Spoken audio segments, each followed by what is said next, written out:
Well, hello, everyone. Good to see you all. Thank you all so much for joining us.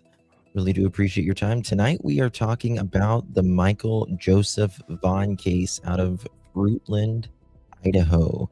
And we have a special guest in the house tonight. My dear friend, Samantha from PNW True Crime Revisited, who is truly an expert on this case,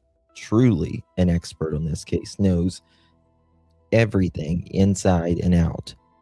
Now, I've followed Michael Vaughan's case for quite a while, but she follows it religiously, and God bless you for that. Sam, good to see you. Thank you for being here. Oops. I think you're cutting out. Is it me or is it Sam?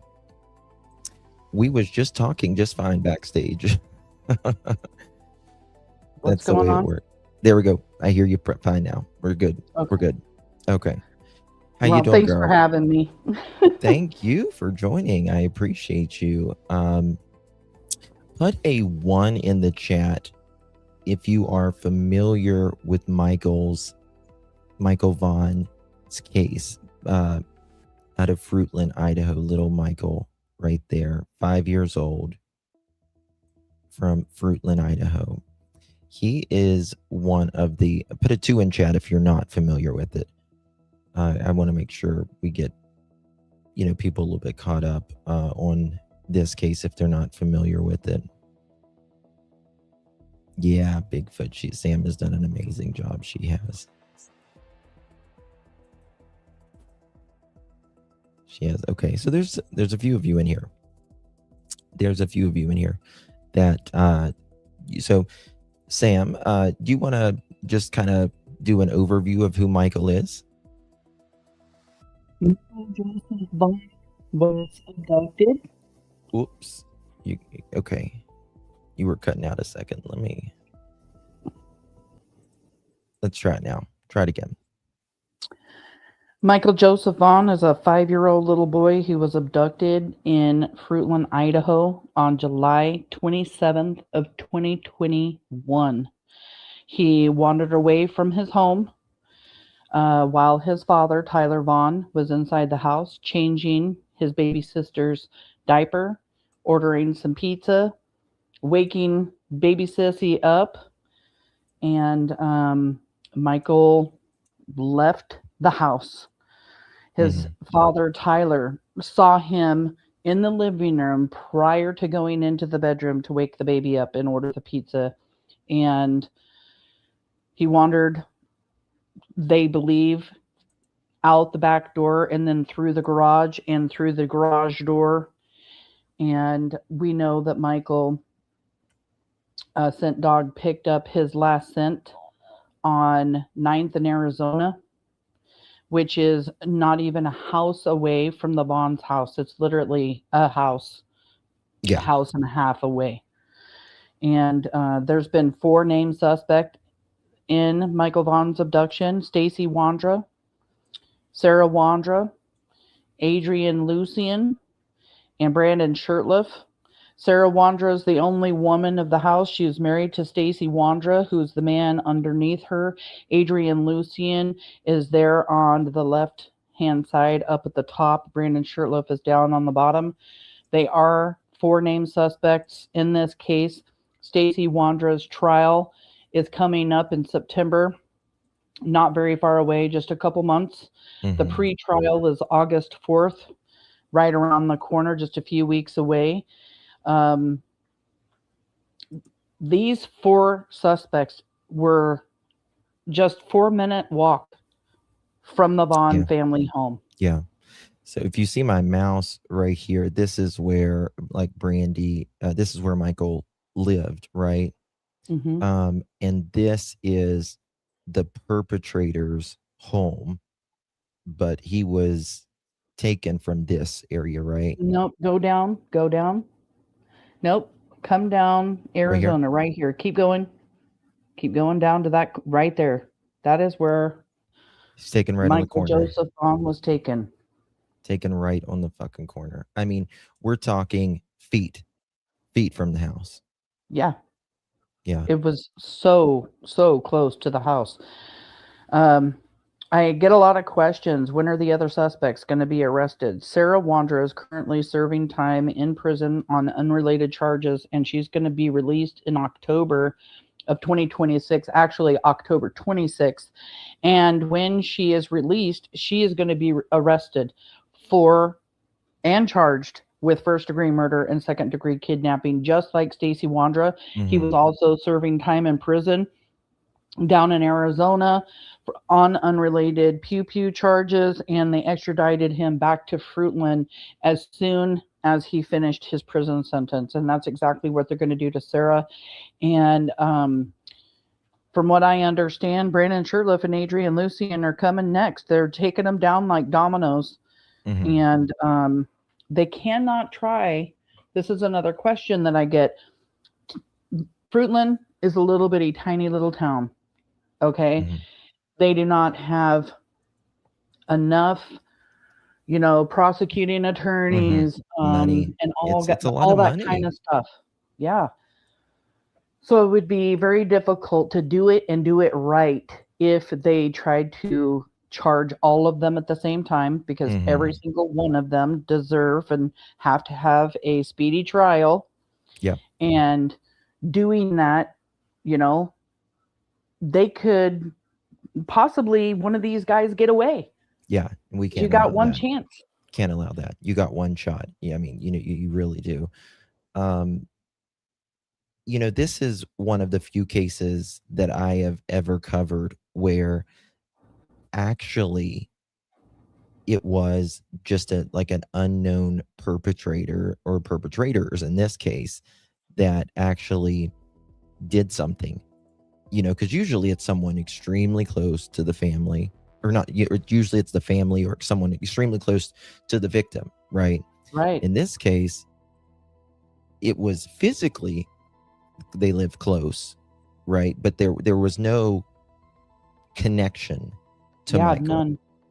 Complete stranger abduction, which is absolutely so rare. So rare. Very, very, very, very rare. I think it's like 3 to 5% chance that a child is abducted by a stranger. Oh, it's it may be even less than that. Yeah, maybe. Yeah, I'm sure it's at least around 3%, 2 to 3%. Yeah. It's not much. It's not much. So there's been a lot of new filings out in Stacey Wondra. Again, for those of you that don't know who Stacey Wondra is, I've talked to Stacey Wondra. You've talked to Stacey, haven't you? You ever talked to I have Stacey? him up on my panel, and I let the mother of Michael Vaughan, Brandy Vaughan, join me on panel, and she talked with Stacey Wondra. Stacey's the big guy down here in Orange.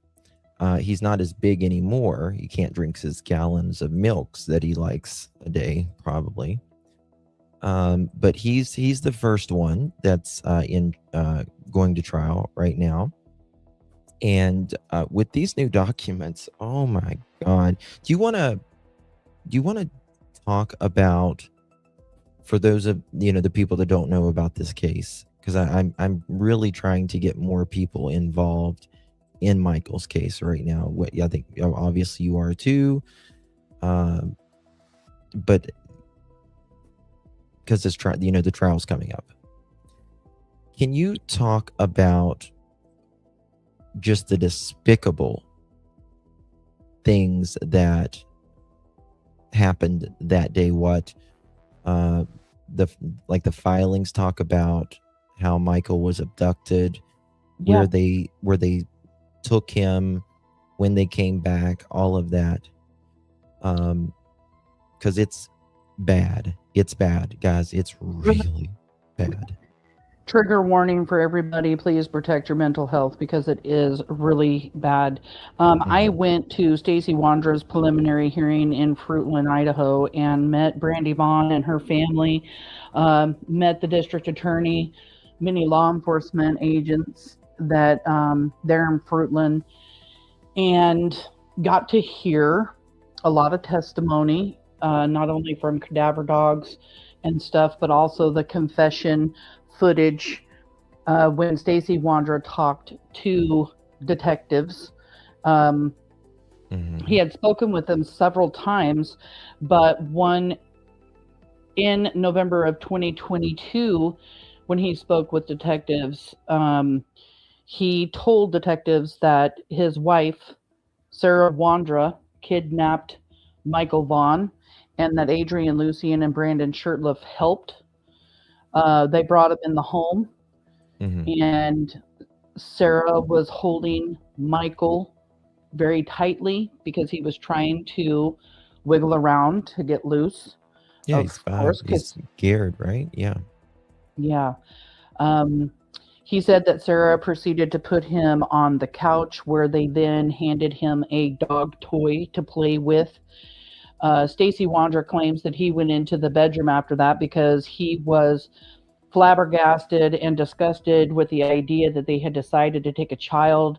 He said that he told Sarah and Adrian and Brandon to call the police and report it like they would. I personally do not believe that Stacey Wondra ever went into the bedroom. I think either. that he had helped in all of it. Yeah, me too, because he was looking earlier that day. Yes, he was. Anita Kelleher, which is one of the detectives on Michael's case, said that she saw video footage of Stacey Wondra at 3:30 p.m. in the afternoon, the day that Michael was abducted, at the splash pad.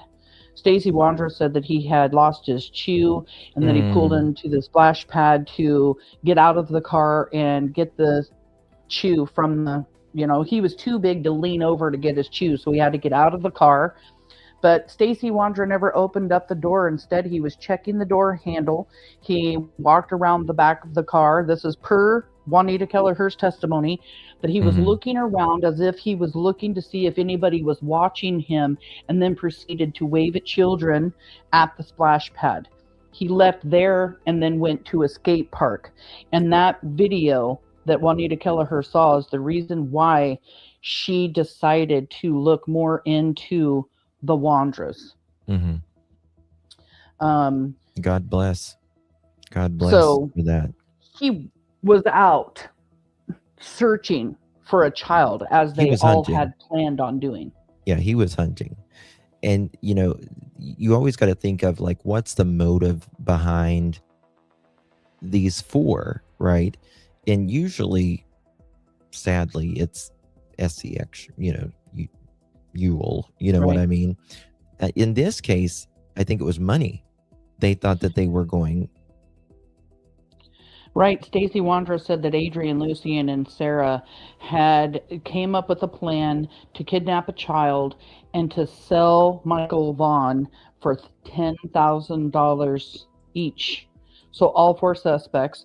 And there's no amount of money. You can't put a price on a child. No, and I think it's very insulting, $40,000 to, and then Michael ends up deceased because of their actions. Because here Sarah Wondra puts him on the couch. Michael is screaming, yelling, please, please protect your mental health, you guys. This is really bad stuff. Yelling and screaming for his mom. Sarah Wondra and Adrian Lucian start screaming at him back, telling him to shut up. Adrian Lucian says, I'm the boss. Shut up. Sarah Wondra says, your mama doesn't love you. Shut up. So here you have suspects saying horrific things to a child. And because Michael's voice is so high-pitched, and if you've ever heard his little sister, her voice is the same high-pitched voice. And I believe they panicked when they couldn't quiet him down. And that's when they made the decision. Yeah, Stacey. Well, no, and they had kidnapped a child from their own neighborhood. And it's not going to be a matter of time before people are knocking on your door, and now they're really panicking. And Stacey said that while he was in his bedroom, he heard the sound of duct tape. And when he went out into the living room, Michael had been duct taped at his mouth, his feet, his hands. He said that Michael Yes. was put into a duffel bag and that they covered him with clothing. There were a couple of people that Stacey Wondra sat in prison with that told detectives that Stacey Wondra had told them that they used insulin for a diabetic on Michael. What? I did not know that. Yeah. I did not know that part. Again, this is all on the word of Stacey Wondra, who is a habitual liar. Well, yeah, he's lied to our face, that's for sure. Yeah. Sarah Wondra is a diabetic, and there was insulin in the home. There's only a few things that happen. I am also a type 2 diabetic. My daughter is a type 1 diabetic. She takes insulin. And there's only 3 things that come out of giving a child insulin that is not a diabetic. 1, they're going to fall asleep if given very little. If given a medium amount, they could go into a coma. And given a lot of insulin, Michael Vaughan could have passed before ever leaving Fruitland. Absolutely. Thank you, Carla. So after, okay, so they put him in this, and then they after that, where did they take him to?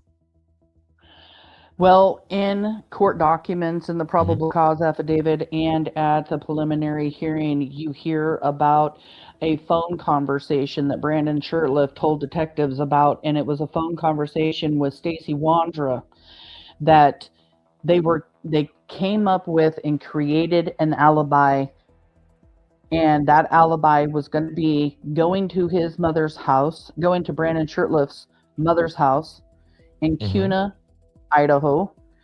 So they put Michael in the bed of the truck. They left the neighborhood with Michael in the bed of the truck.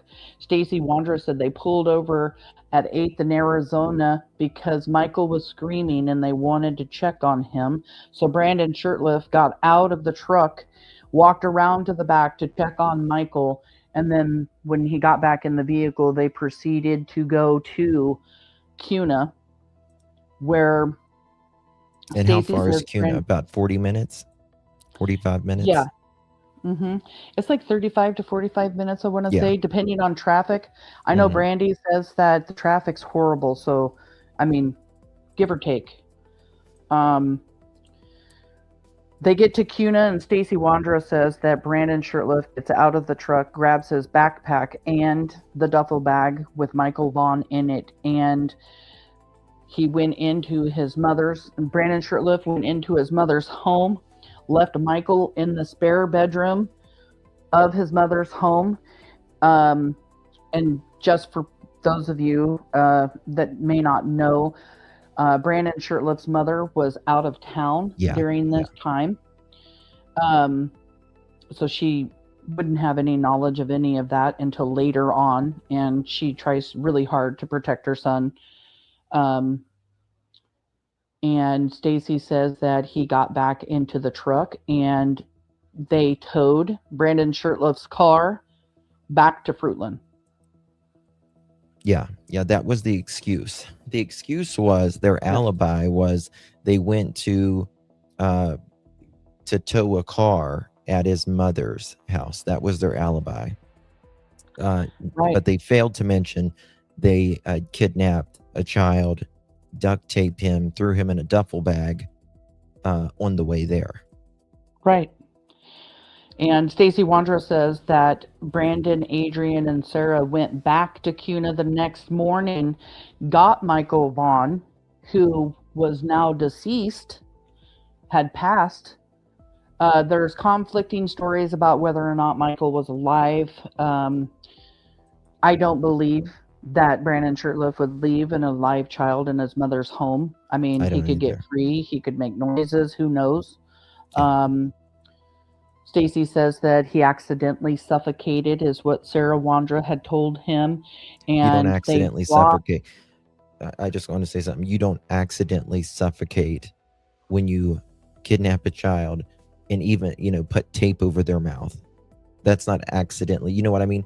Like he can right. say they accidentally suffocated. We didn't mean for him to die, but duct taping a 5-year-old's mouth, Well, so. and then let's just put clothes on top of him while he's in that duffel bag, Mhm. and then put him in the bed of a truck going to Kuna when it's over 100 degrees outside. Yes, you took the words out of my mouth. I was going to say when it's over 100 degrees outside, hottest day in Right. July. It was very, very hot. But they got Michael Vaughan, according to Stacey Wondra, and brought him back to their Fruitland home. Yes, you heard that right. They brought him back to the Wondra's home. Stacey Wondra says that they buried him in the backyard that night. Juanita Kelleher, the detective, had even questioned that herself, because when they came to the Wondra's house August 1st, 2021, just 4 or 5 days after Michael Vaughan was abducted, they went to the house. She didn't see any dig marks. Adrian Lucian is hiding in the closet. Yeah. And these suspects started destroying all of the evidence that they possibly could. SIM cards, selling the couch, selling their Lexus, letting their GMC truck, the one they used to go to Kuna, and get repoed. Sarah even making a comment, oh boy, the repo company is going to love us because, we're not going to throw a fit when they come and repo the truck. And then the police department reports that truck was cleaned, spick and span, inside and out. And if you know the Wondras, they're disgusting. They're gross. They are human swine. Usually their vehicles are full of fast food restaurant and cups, spit and gross and spit cups and everything, because Stacey Wondra chews. They're just disgusting. All 4 of the suspects and their phones deleted any messages, everything from their phone from July 27th of 2021. They sold phones. They got new phones several times from the day that Michael was abducted until November, December of 2021. Gosh, there's so much evidence that they destroyed. So much evidence. You have Brandon shirtless steam cleaning the carpets. You have Brandon Shirtlift's mother telling detectives that her son had a phone conversation with Sarah Wondra, and that entire phone conversation was to verify what he was supposed to tell police, because he was going down to the police station. So he has to verify his story with Sarah Wondra. His own mom threw him under the bus, the one and only time she ever helps law enforcement do anything. We have cadaver dogs that have hit in the backyard, and I learned today, after going over new court documents, that 10 cadaver dogs hit in the Wondra's backyard. Yeah, 10. 10. Not 1, not 2, not 3, not 4, but 10. 10 dogs. 10. 1 0. Yeah. And that was November 12th of 2022. We was thinking, we thought 3 originally, didn't we? 3 or 4, wasn't it? I believe it was, well, I heard 3 or 4, and then I found out 6. But now, after going over court documents, what the defense wrote was 10 cadaver dogs. And then you have cadaver dogs hitting 10 dogs at Tina Mariel's so house. They have really oh man, it's screwed up. So we've got July 30th, 2021. This is just a few days after Michael vanished, right? We've got that cadaver dog. Cadaver teams around the neighborhood, July 31st, 2021. another cadaver dog around the neighborhood. And then we got August 1st, they're searching around the splash pad and the drainage area. Banshee, that dog's amazing. Amazing. It was the scent August, dog. yeah, he was a live scent dog. August 1st, 2nd, 3rd, 4th, 5th. August 7th, August 11th as well. So these dogs have they did amazing, absolutely amazing. And the two Go cadaver ahead. dog women that testified at the preliminary hearing, they're oh my gosh, they are amazing women, and they would not let that defense attorney in any way, shape, or form trick them into saying anything other than the fact that their dogs alerted in the Wandra's yard. And Dustin Witt, who had Banshee, the scent dog handler, he used Michael Vaughan's shoe on August 2nd. And in that neighborhood, that dog hit in every location Michael Vaughan or the tricycle was, because this new thing with a tricycle had came forward. Dorothy Starkey, the next door neighbor, reported to detectives a couple of days after Michael was abducted that she saw Michael riding a pink tricycle on Meadowlark and Red Wing, which is right there on the corner next to the Wanderer's house. Carson Starkey told detectives that he saw a tricycle sitting behind the fence at the Wanderer's house, which is where the scent dog hit there, and at the corner of Meadowlark and Red Wing. They hit at the garage where the tricycle had been stored because Sarah Wandra's mother found the pink tricycle in spring of 2021 and then stored that tricycle in her daughter's garage along with all of their other stuff. So this dog hits at the Wandra's home out of 300 homes in the neighborhood, and then hits on a bush down the bluff where the tricycle had been thrown, discarded of, because they're getting rid of evidence. Yes. And even though the tricycle wasn't there, there was testimony by the guy that found that tricycle down in the bluff and had took it home to try to fix it. Yep. And when, that didn't work, he put it next to the bluff sign. So this scent dog, Banshee, hits in every single location this tricycle was that Michael Vaughan was on. Yes. Every location. Thank you, Stacey. 28 months. Thank you, baby. Appreciate you. This is the day Michael went missing, July 27th. And this is whenever this is a picture of Stacey. And then they took pictures of the car VIN as well. And then I forget why I circled this. Do you remember what that picture is of? Was it Sarah's the butt hat? Of the GUN? Yeah, I don't know. I know that he kept some pictures on his phone, like this VIN to the car that they towed. That's to be able to have that alibi on his phone. Although they all deleted everything from the day that Michael Vaughan was abducted, he leaves certain things on his phone, like to give like a location or something. This is their backyard where Michael was buried. They tore up this backyard. I mean, tore it up. They took 200 yards of dirt. And if you guys don't know how much that is, that's, say, like a small Toyota pickup truck. That's 200 beds. And they sifted through all that dirt.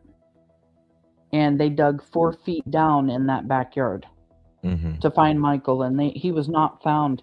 But law enforcement believes that Michael Vaughan was moved from that backyard to whatever unknown location.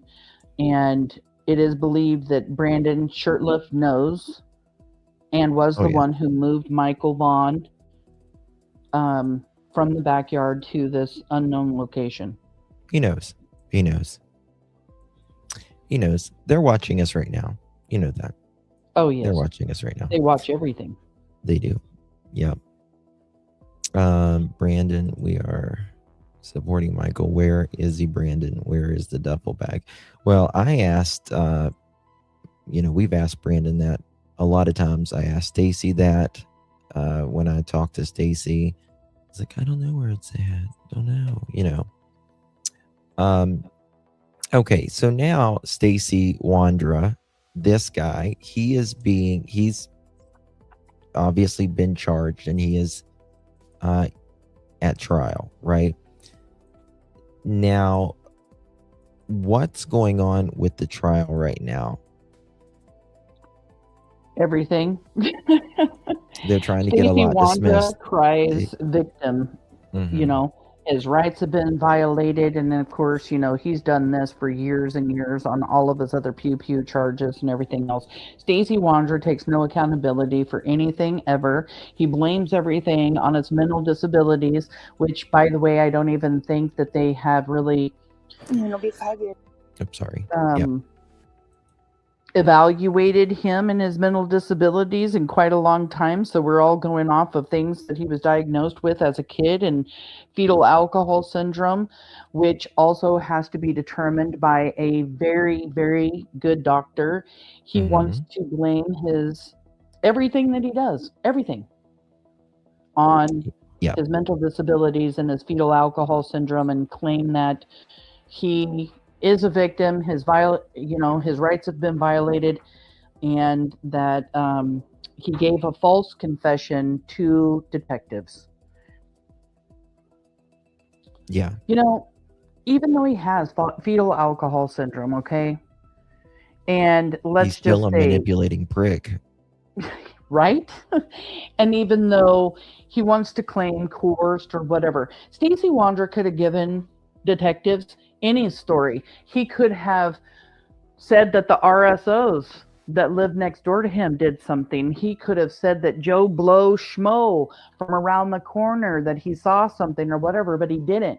He said that he saw his wife and his roommates abduct Michael. Then he proceeds to tell his story about how he went to Kuna, how Michael was duct taped and thrown into a duffel bag, how he suffocated. He gives this long story, although changing it multiple times, of course, because he is a habitual liar. And once he gets caught, he's got to change things up, right? Yeah. So, he could have said anything, but he didn't. He blames his wife, his roommates, and, says that he saw it all. I can't make sense of that at all, because he could have said anything else. Yeah. Now, he is a habitual liar. And just like Ginger said, just because you got fetal alcohol syndrome doesn't make you unalive babies. Right. Look at Brandy. Look how beautiful she is. Yes. I was like, guys, this is the mother of Michael Joseph Vaughan, affectionately known to his family as Monkey. And Brandy and Tyler, Michael's parents, they have faced unimaginable challenges the last 5 years. You would not know it, but Brandy had a liver transplant. How long has it been now? A little over a year. Has it been a year? Yes, it has. I was going to say 6 months. She was on the brinks of death. She actually did die a few times and was brought back to life. Like she died and came back several times. Samantha and I know this. Like, she's messaged us in the hospital, in her bed. And there was one time she messaged me. She was so sick. I didn't think she was going to live. I really didn't think she was going to live. I didn't either. And I thought, oh, Lord, but it's like I cannot thank God enough. She looks so good. She looks amazing. She's a friggin' rock star, a She is. warrior.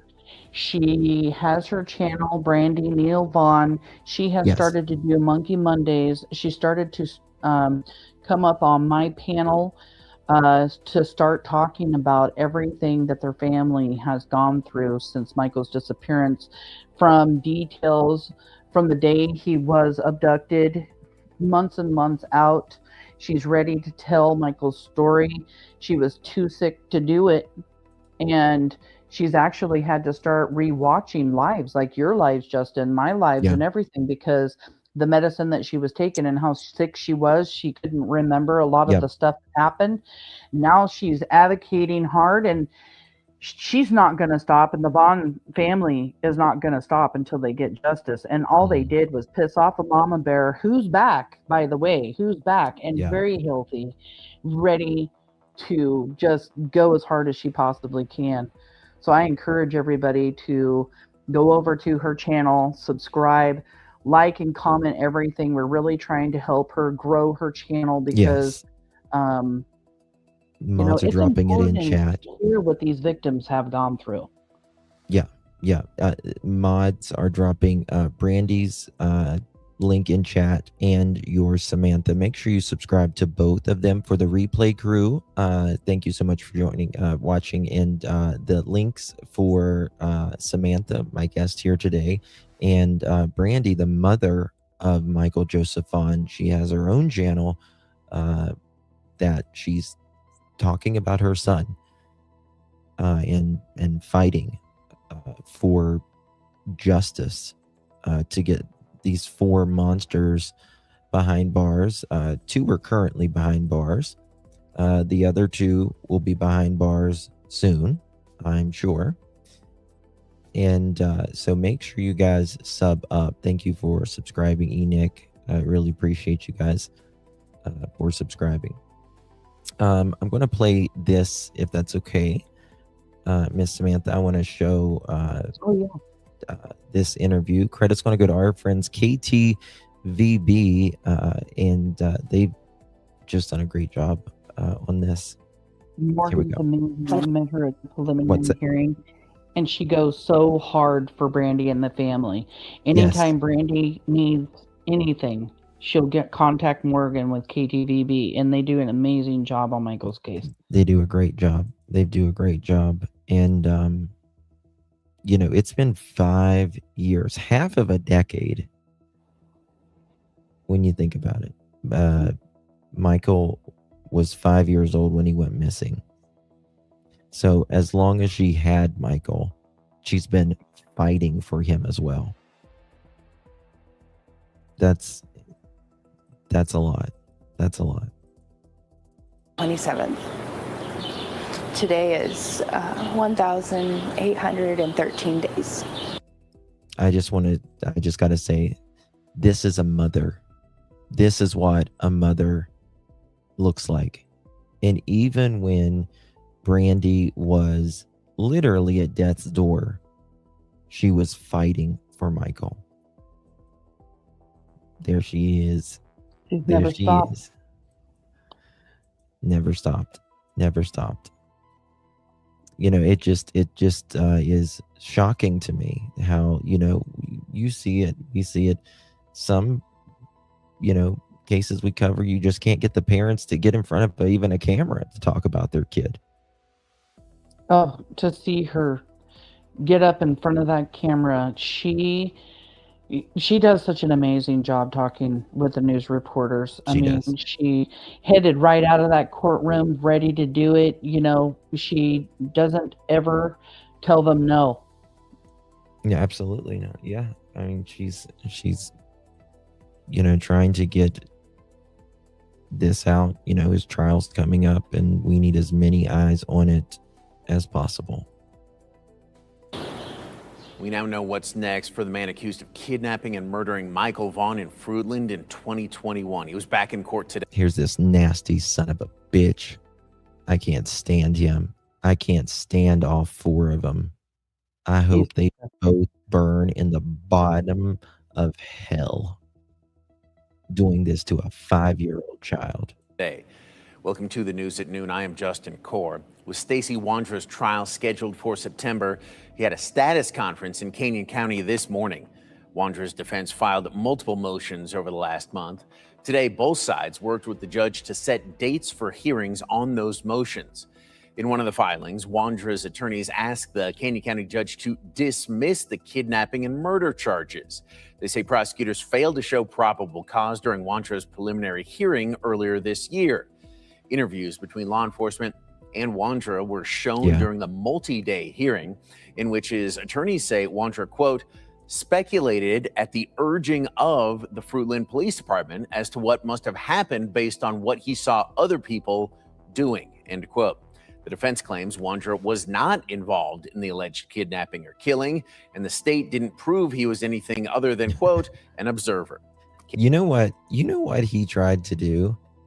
He tried to sue Fruitland County or Fruitland, Idaho Police Department, didn't he? It was at the state of Idaho. I can't remember. He tried to sue Josh, myself, and a couple other YouTubers. I said, bring it. Bring it, mother chicken. I want you to sue me. In a handwritten document for, what was it? It was for millions of dollars. I can't remember what it was. Oh, I would eat him for breakfast. I would eat him for breakfast. Me too. I'm telling you that. Such an idiot. Thank you, Summer Breeze. Appreciate you, darling. Good to see you. He's so dumb. He is just the dumbest thing. ATV's Morgan Romero was in court today and spoke with Michael's mom, Brandy, after this brief hearing, as this month marks 5 years since Michael Monkey Vaughan disappeared. Monkey's sisters and his brother, and his big sister's already finished high school. And Buggy just finished her kindergarten. And he didn't even get to start kindergarten because God, this makes me emotional every time I see Brandy like this. because of these monsters. Fucking idiots. These fucking idiots, I tell you. He should be here. We should not be happening to sit in this courtroom with this monster. All the defense's recent motions will be taken up in Canyon County August 11th through the 13th. To this day, Michael's body has not been found. Just a question. So these are these, is this his team right here? Yeah. And well, the guy blue blazer here up close, that's Mike Duke. And then the woman sitting next to Stacey Wondra, and then there's two other attorneys of his, one sitting down on his side, and then the guy that's talking. And then there's several PIs. It just can't believe how much money they're putting into Stacey Wondra. It's actually kind of flabbergasting because I'm kind of just so many PIs and so many attorneys, and the public's paying for that. Oh, I know. I want to talk about that in just a minute. What all they're doing. Mm-hmm. That's okay. 11th through the 13th. To this day, Michael's body has not been found.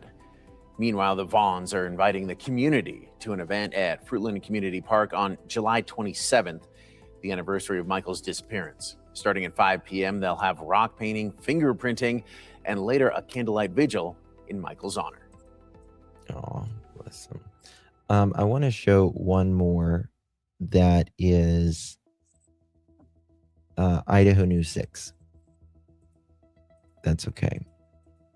And then I want to talk about this trial, what his attorneys are doing, which I expected it, but it just still pisses you off. I'm going to go to Idaho 6 right here.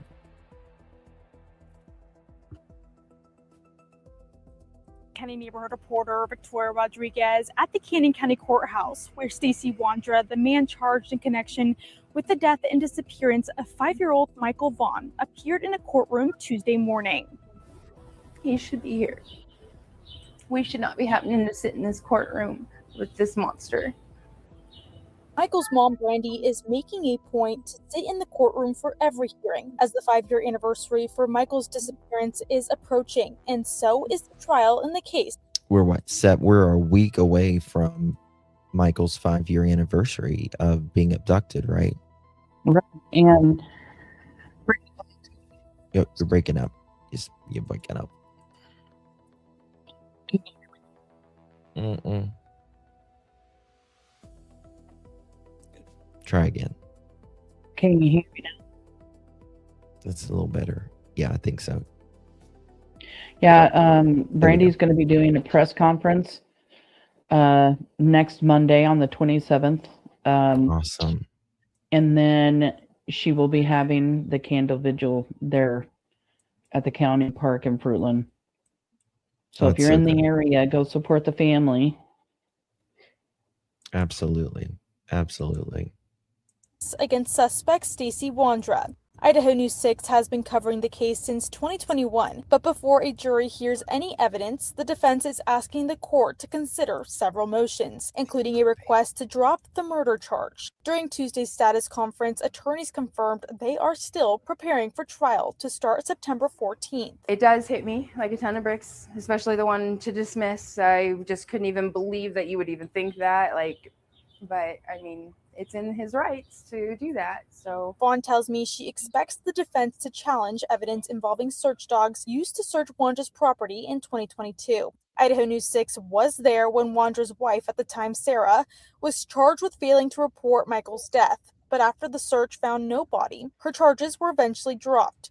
Those arguments are expected in court August 11th and 12th, with additional time reserved on August 13th if needed. More motions may be filed between now and then. I honestly don't believe that there would be a judge that would look at all the information that was given at the preliminary hearing and say that there was not enough evidence there for probable cause. The Vaughan Absolutely. family will mark 5 years since Michael's disappearance on July 27th. So, and Brandy is absolutely right, and that's kind of what we were getting ready to talk about. Can we just talk about what the state has pointing to Stacey Wondra's, in my opinion, guilt? Well, for one, they have his own statements, his own confessions. Yes. They have he's admitted to destroying evidence. Yes. They have all of the cadaver dogs and their handlers' testimony. The scent dog, the cadaver dogs, and now we know 10 cadaver dogs hidden in that backyard. And the Lexus and in Kuna, where Michael was taken. We know that Stacey Wondra wrote a Thanksgiving letter to the Vaughan family, telling the Vaughan family, what he had done. Mm-hmm. He tried to commit, he tried to off himself while he was in county jail. So, yeah, he's admitted that in the letter. The detectives never asked him to write that. He did it on his own accord. Gosh. Well, that's just the start of what they have. Right. But so they have over 20,000 pages of discovery for court. Right. So what about tell them about the Lexus, about what we were talking about earlier. So in January of 2025, J.D. Huff, one of the detectives on the case, he requested in January of 2025 $6,000 to buy something of evidential value for Michael's case, wanting to take this $6,000 from Michael's reward fund. And the city allowed it. And I believe they purchased this Lexus car because inside the court documents, it talks about them allowing cadaver dogs to go to Fruitland where they have their evidence at and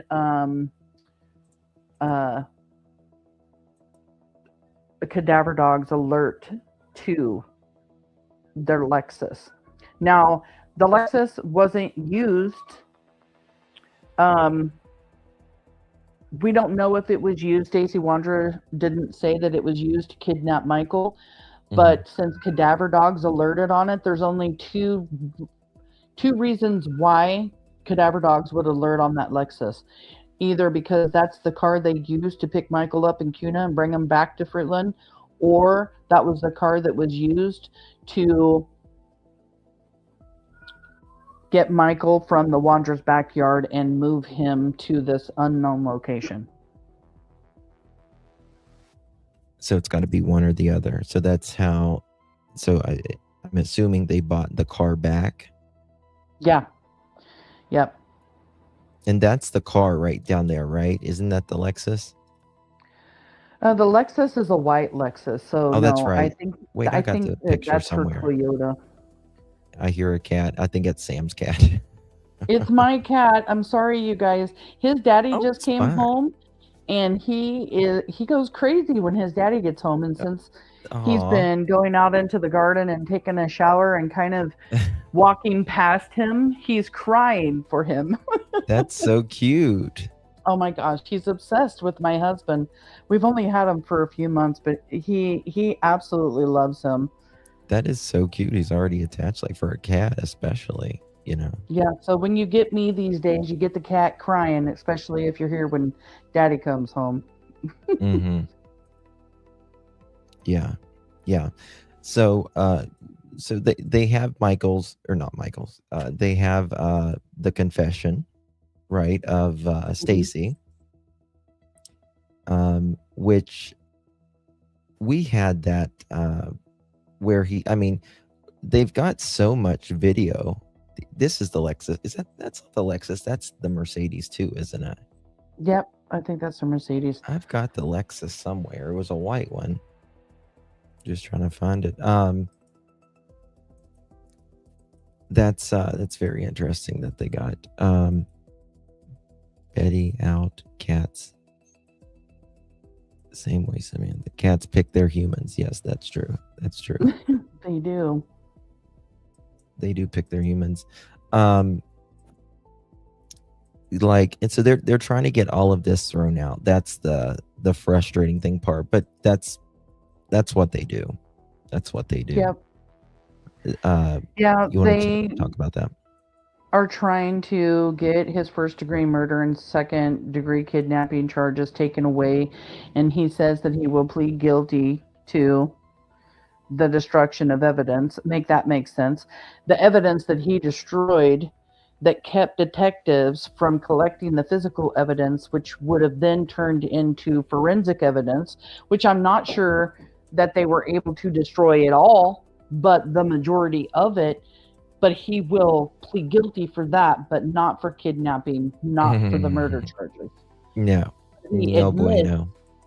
to being in the truck, concealing Michael away from his family as he's in this duffel bag going to Kuna, Yeah, that's not going to work. blaming everybody else. That's all he wants to do is play victim. There's several other things that they have tried to throw out. They've tried to throw out this Thanksgiving letter that I just talked about.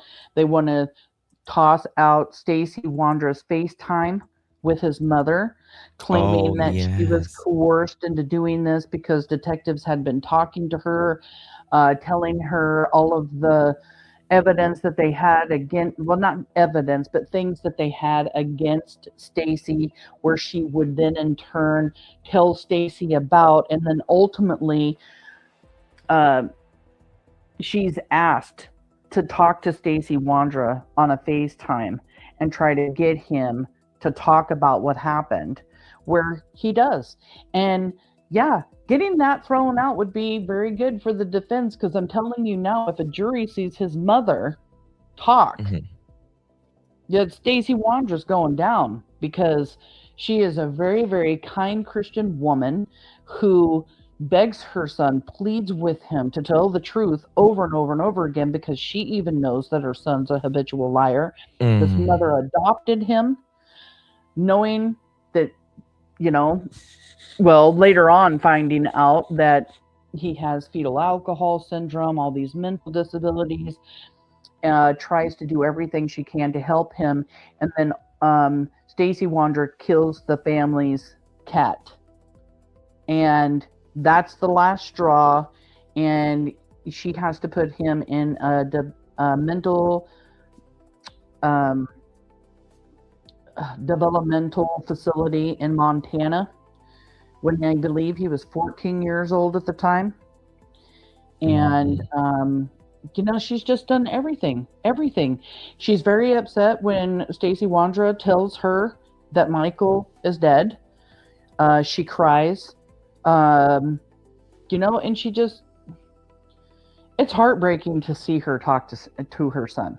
It truly is. Do you mind if I play this? No. And look, I think, let me see here. I know it wasn't easy.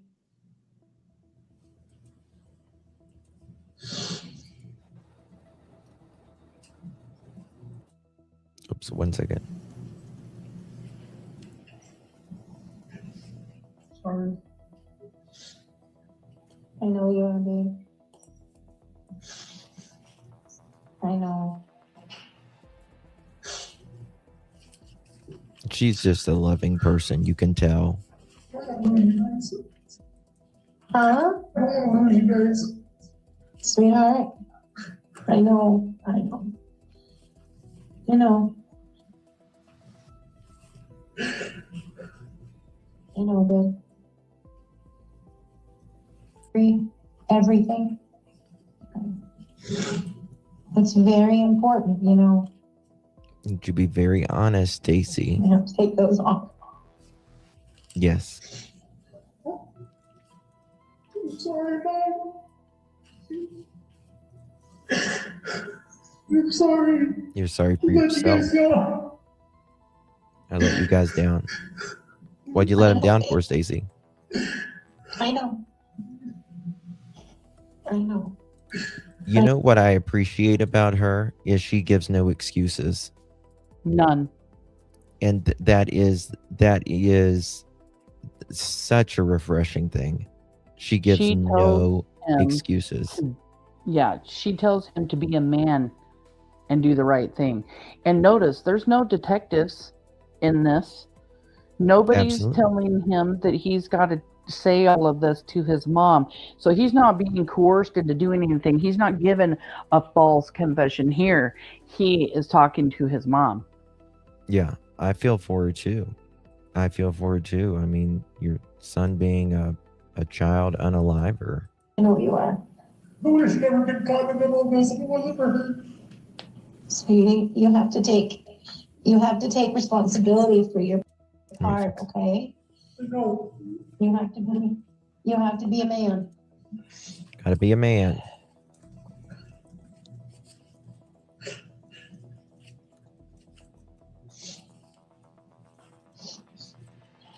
I'm being true to my word. I promised you, if you told the truth, okay? I'm right here. I'm just afraid of you guys. Sweetie, I'm right here. I answered the phone.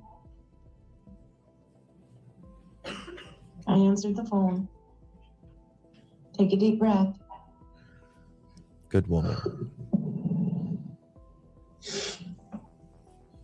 I need you to do whatever you need to do, okay? To help. All right?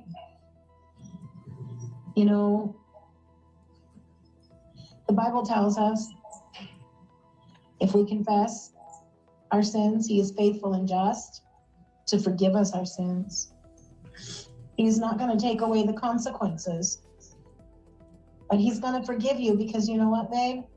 You confessed. You confessed your part in it. But you Confess, Stace. have to be 100% honest with them. Okay? She said you confessed. Okay? All right. I'm right here, buddy. Okay.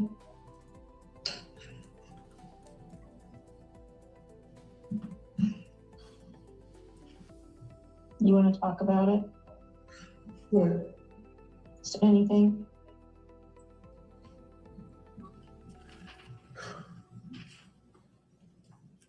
Feel lighter. Feels lighter. Yeah. That's for the best, huh? Yeah. You've been carrying that burden for a while, haven't you? Yeah. You're right, Nothing to Cal. do with it. Huh? I don't want anything to do with it. Then you shouldn't have done it.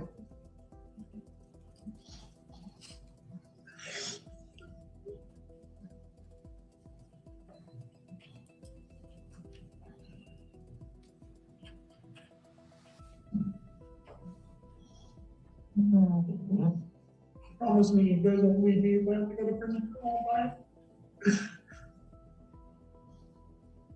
Sweetheart, I'm right here.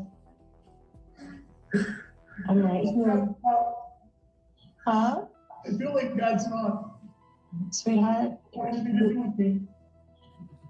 I can't speak for him. Right now, we're just we're still processing everything. Nobody, I feel like God's not listening or not with me. Nobody wants anything to do with me. Well, it's because you're a child killer. Maybe that's why, you dumb fuck. I was hoping and praying that you were being honest with me, but I knew in here, baby. I knew. Now, tell me if a jury doesn't see this, if a jury sees this, just this, we're not talking about with the detectives or any confessions that he's done there. I would be like filing my nails as a jury. Like I wouldn't need much time. Wouldn't need much time for him. Right. What about you? He called his mom the day after Michael was abducted and told her, without giving any detail, he told her, they're going to pin all of this on me.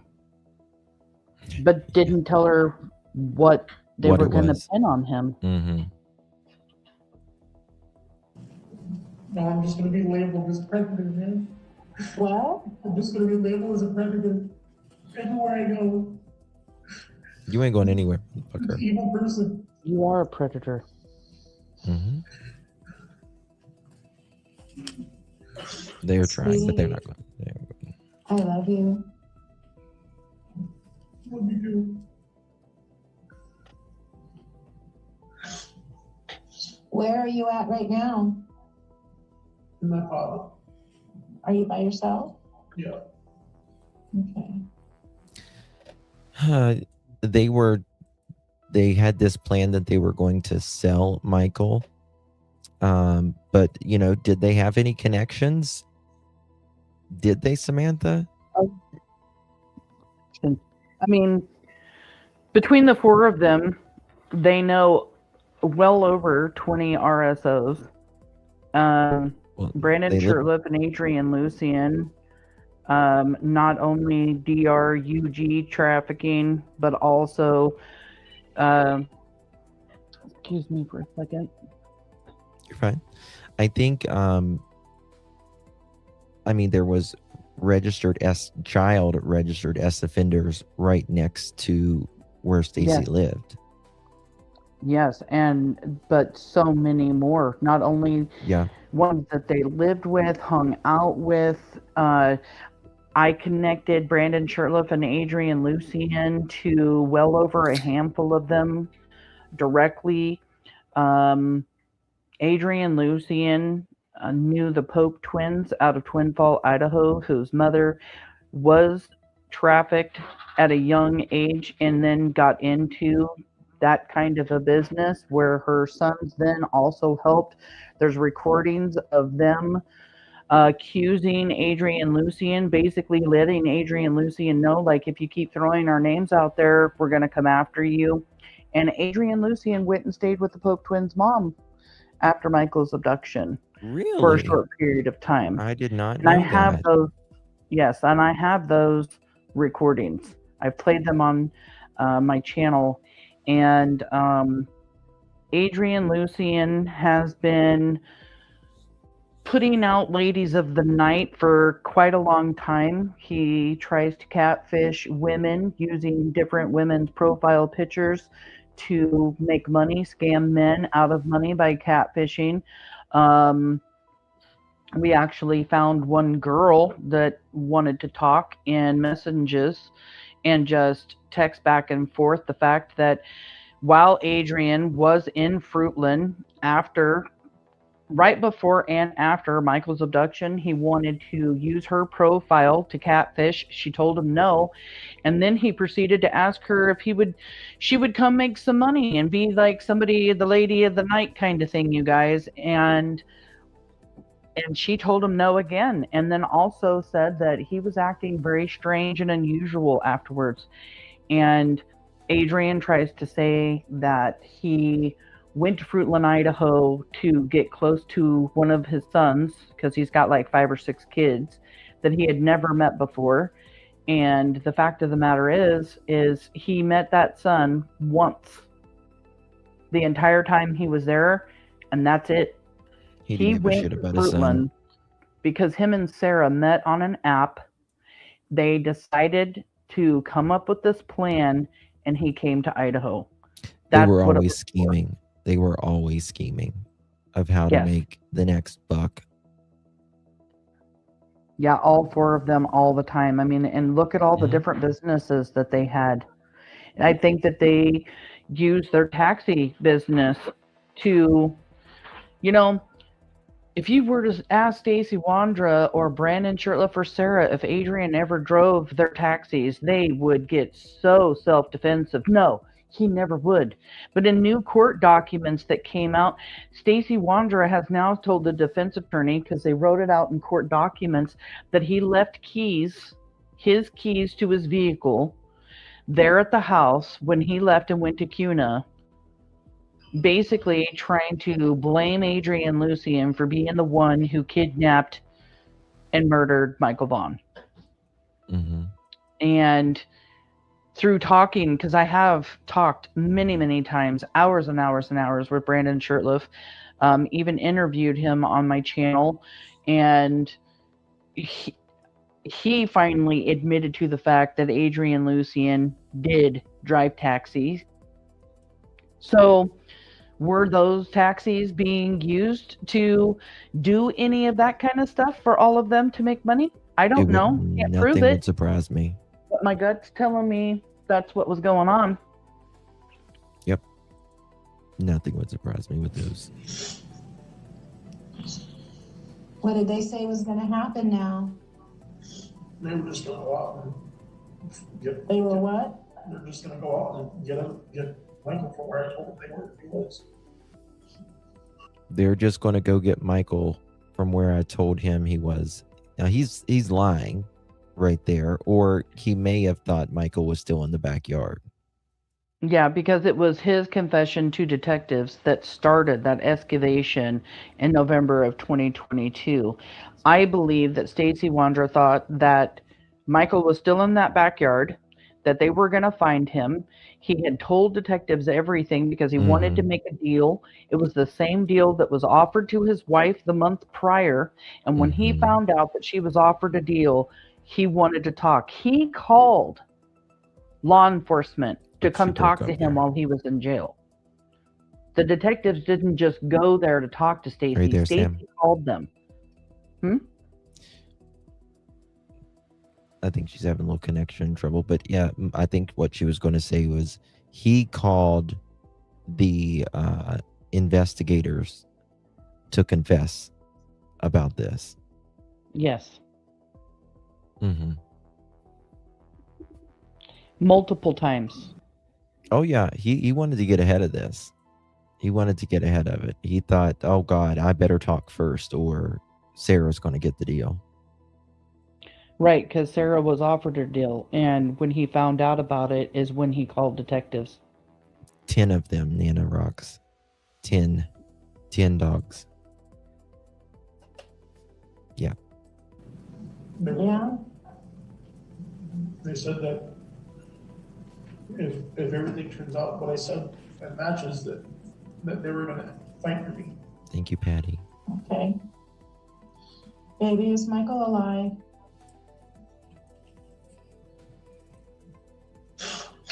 Sarah accidentally killed him. That's really hard, but I want you to hear that again because, again, I want you to think. I mean, they're obviously trying to get this thrown out, but it's a direct question. There is no pressure there. He's talking to his mother. There is no detectives. She asked, Stacey, is Michael alive? And he goes, no. He said, shakes his head, and then he says, what happens to Michael? Baby, is Michael alive?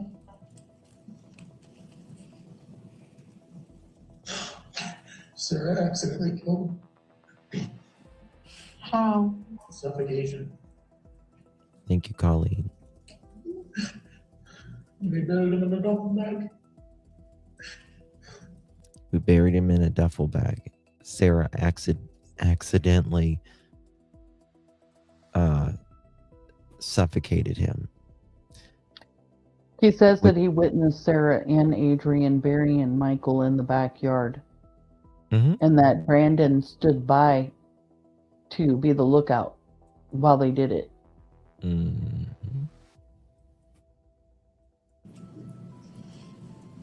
How was that an accident? Exactly. Exactly. There is no accident. This woman, if you have a good mother or a good father or a good parental figure, whether your grandmother raised you, your aunt, your uncle, whoever, you are way more fortunate than you would ever know.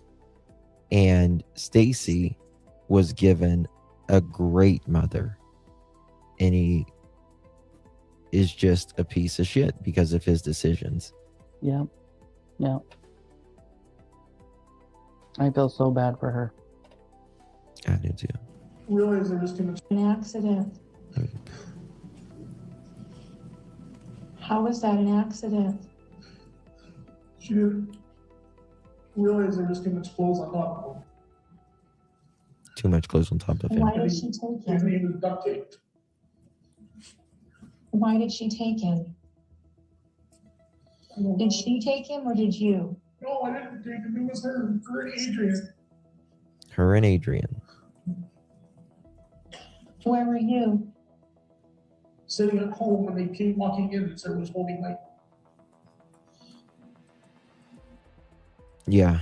Can you imagine two people, that you live with coming home, kidnapping a child, and you're just like, oh, okay, let's just go with it. Never tries to call 911. Yeah. Never tries to do anything. He just tries to deflect from the situation. And he says that it was Sarah, Adrian, and Brandon that came into the house. Wouldn't surprise me, but here's the thing. This mofo was hunting all day. All day. They all were. He knew, yeah, absolutely they all were, but he knew what they were all up to. Because he was looking at the splash pad earlier. But he wants to look like a little victim here. Brandy Vaughan and I both believe that Stacey Wondra is the one who kidnapped Michael. That's not in any court document or anything. I just think that the way he tries to deflect of not having anything to do with any of it is because he did this himself. I think that that's why he told his mom the day after Michael was abducted that they're going to pin it on him because he did this. Interesting. Why was she going to do that? Why? I think she wanted to try to appease me with here's a kid, like type of thing. Because we've been trying for so hard. And I looked at her and I said, what the heck are you doing? I said, this is not She goes, well, I just needed to make money. And I said, this is not how you do that. You see how he just says two different things right there? He says, like, we tried for so long to like have a kid. Isn't that what he said? I think so. And then he says, then he talks about money.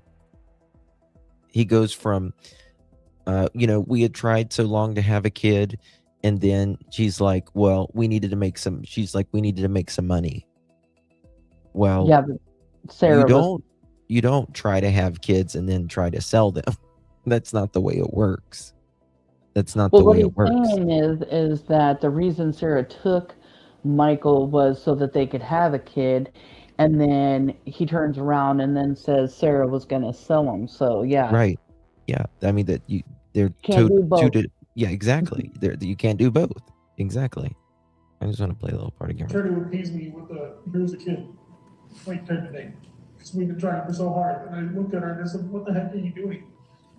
I said, this is not, she goes, well, I just needed to make money. And I said, this is not how you do that. Well, the goal with her was so she could make money. And she was going to split it with Adrian. And I was completely out of the loop with everything. No, you weren't.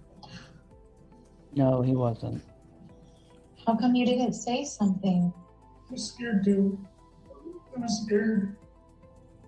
I told her, I said, you need to call the authorities.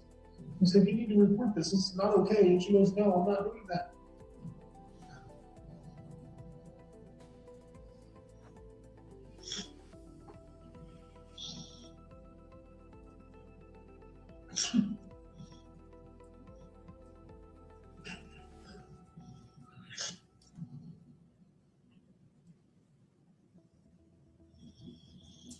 Are you sure it was an accident?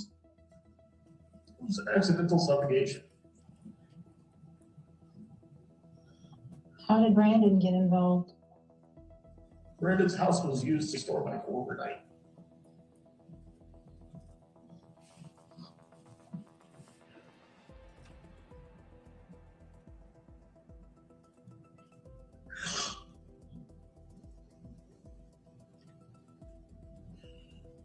Are you going to cooperate with him and testify? I would. Okay. You have to stick to that, buddy, okay? Well, he's not.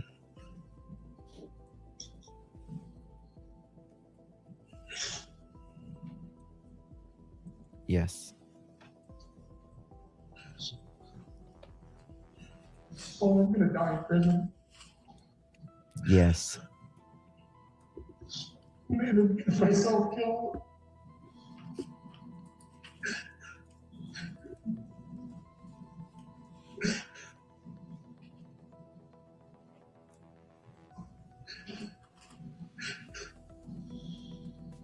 I'm gonna be able to see you again. You're seeing me right now.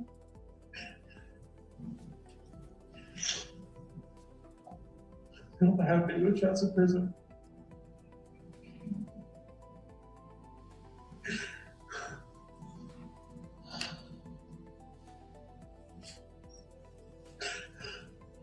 Sorry, but I don't get to see you again.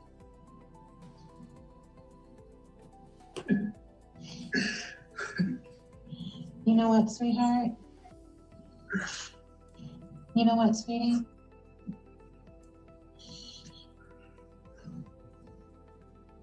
We're just gonna pray. God's gonna take care of you. But the main thing is you ask him for forgiveness. You've confessed your sins. You need to be honest about it. Like, seriously, confess everything, your whole part in it, no matter what that is, babe, no matter what. You understand? No matter what. You just be honest and you tell God. This is what a real mother or father does. You may detest what your kid has did, but you don't lie for them. You don't lie for them. Right. I.e. Janie in the Jack and Lily case. Sorry. Kay, Sarah Wandra's mom, Tina Mariel, Brandon Shirtliff's mom. In this case, they have both refused to give up information to detectives that they know. I believe that Sarah Wandra has even confessed to her mother. Yeah, and you're gonna have to meet your maker one day too. I mean, Kay even to this day is denying that she found that pink tricycle that Michael Vaughan was seen on when her and her husband were out for a walk. And Brandon Shirtliff's mom, she refuses to give up anything either. Yeah, because they're pieces of shit. That's why. I did find something new in the court documents because I went over here to look through to see what else we could talk about. Uh-huh. So when you're done with this video, we can pull up something new that hasn't been talked about. Okay.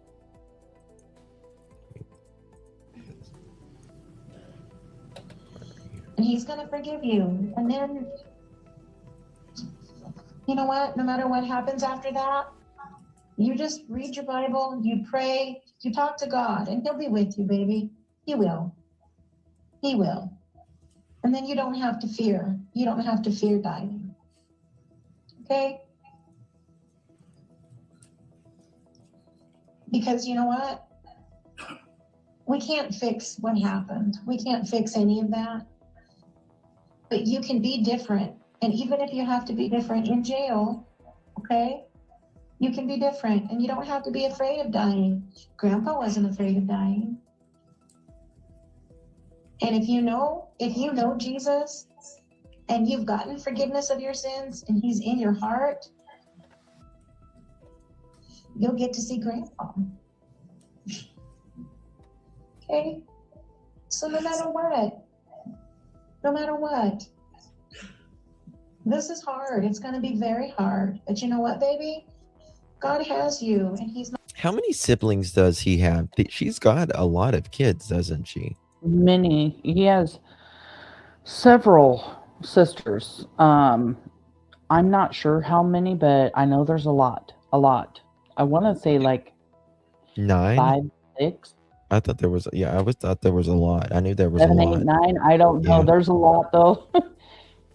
Yeah, I mean, there's a lot of kids. And you know, she's obviously got a big heart to, you know, adopt and for years. So, They put what's on a up? motion here recently so she could Mhm. come to zoom in on some of the stuff's going on.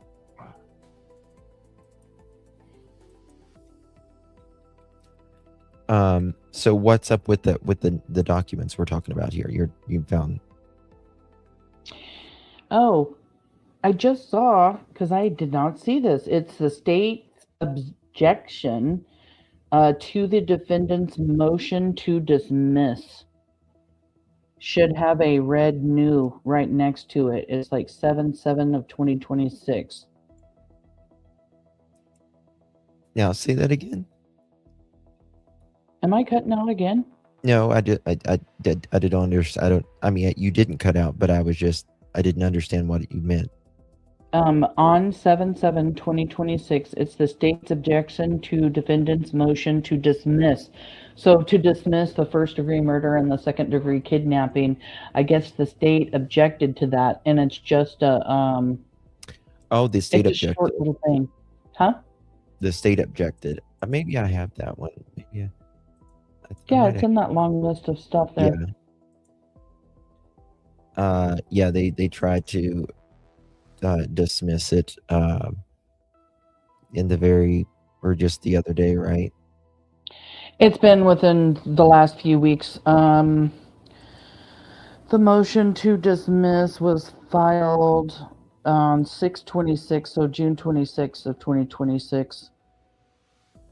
And then just a week or so later, it looks like the state objected to the defendant's motion. It kind of goes into detail here. It says Michael Duke, Payette County prosecuting attorney, objects to the defendant's motion to dismiss. The defendant admitted to being present during the kidnapping and murder of the child victim. He added in transporting the child when he was still alive, as well as helped facilitate the cover-up.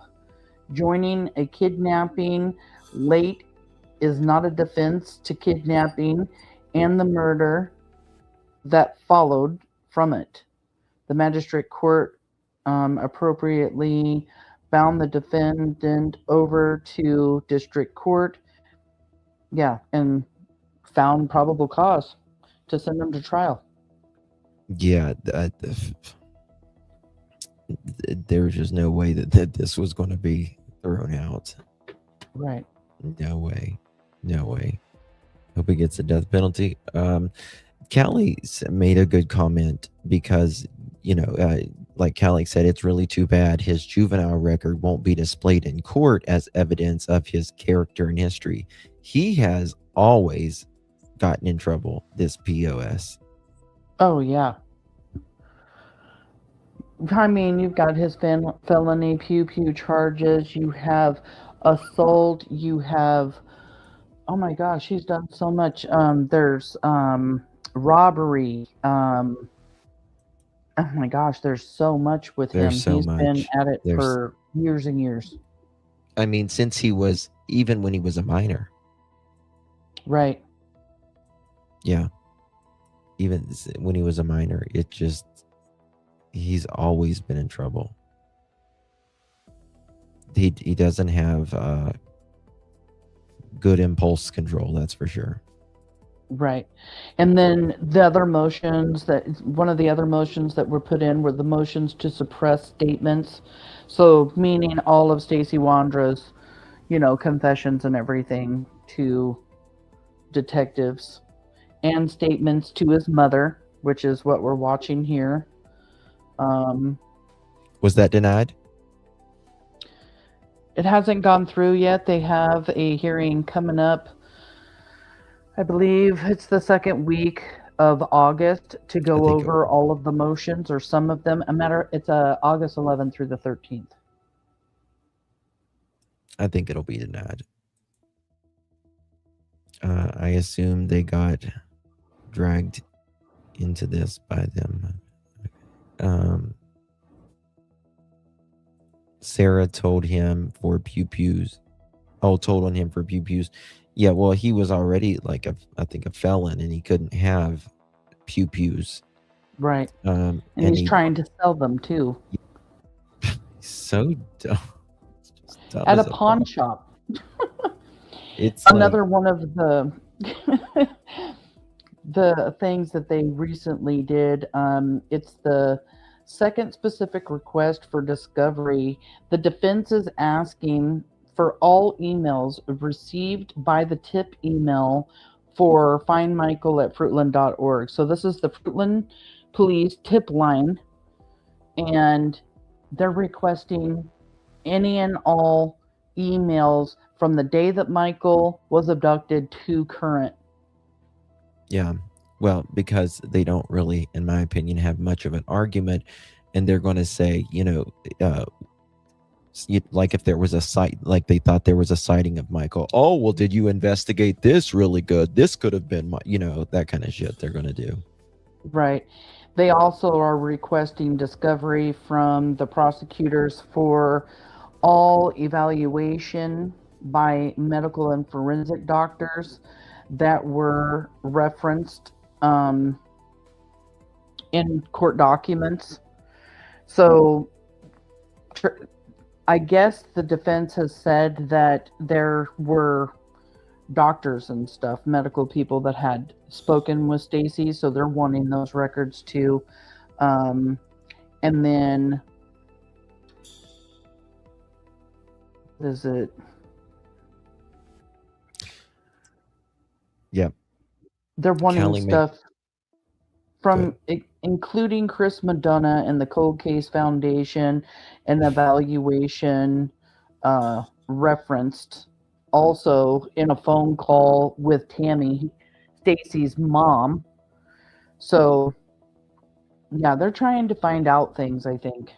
Yeah, Callie makes a good point. Come to think about it, Stacey was diagnosed with fetal alcohol syndrome when he was a child. If they are using diagnosis from when he was a child, why are they not able to put the rest of his medical records? Well, and why can't they put his criminal record from when he was a child too? Right? That makes sense. Also, in my research with fetal alcohol syndrome, it has only been within recent years that they've really been able to determine whether a child has fetal alcohol syndrome. And years and years and years ago, there were people diagnosed with fetal alcohol syndrome, but it was very hard to come up with an accurate,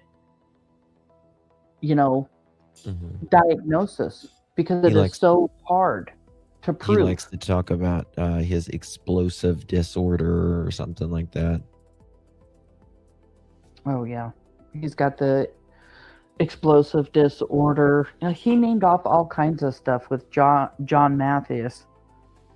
Oh, I know. Hidden True Crime. Yep. One of the other things that they're also asking is they're trying to find out whether or not they're trying to get all the search records to find out whether the judge that found probable cause to move to trial actually searched for Michael Vaughan. Because they think that he was in that neighborhood. They're saying he was in the neighborhood at that time. So was he out there searching? They think the judge. Yeah. They're desperate. They're desperate. Yeah. That's all it is. They're desperate. Okay. Not going to let you down. And all of the garbage that Sarah talked to you about, babe, that was not okay. Okay? What do you mean? Garbage. Garbage. Sarah's a nut. Remember when she called yelling, God said this, God said that? Yeah. When she got online and she started, quote, preaching, sweetheart, she's not speaking God's real truth. Okay? That's not God's real truth. What Lee and Lois, Grandma, Grandpa, and me,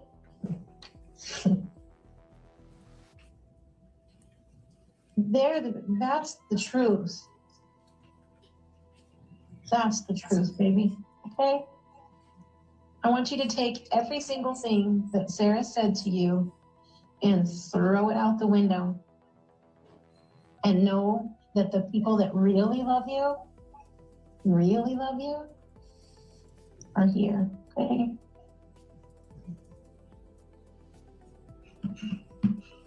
I'm not gonna lie to you. This is a tough one, babe. Thank you, Linda. But I'm gonna love you. My heart is so broken. It is. It's broken, baby.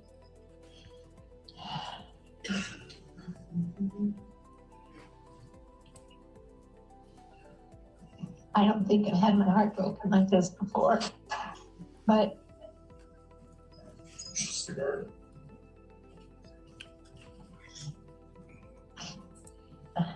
I do love you. Okay?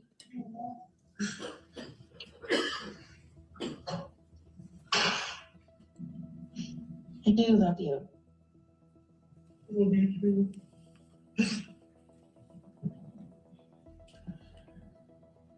And do you realize, can't see, it takes a brave thing to tell the truth. It's a brave thing. Yeah, you need to stick with it, though. Mm-hmm.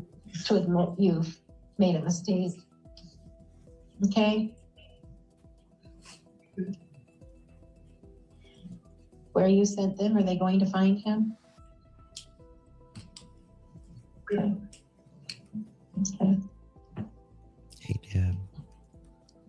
Could you imagine what his mom thought when she found out that they didn't find Michael back there? Yeah.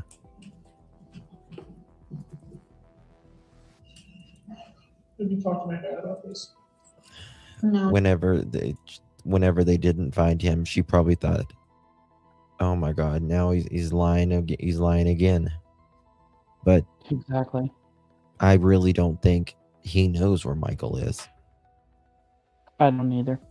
I think he's I the think only that one that Sarah doesn't and know. Brandon knew that he was going to roll on them, and so they got rid of Michael. Yeah. Then they need to say where he's at. Maybe one of them will talk once they go to trial. Well, Stacey Wondra wants to, testify against the others in court, and if they don't come forward here real quick, they're all going to go down by the word of Stacey Wondra. Can you imagine Stacey Wondra?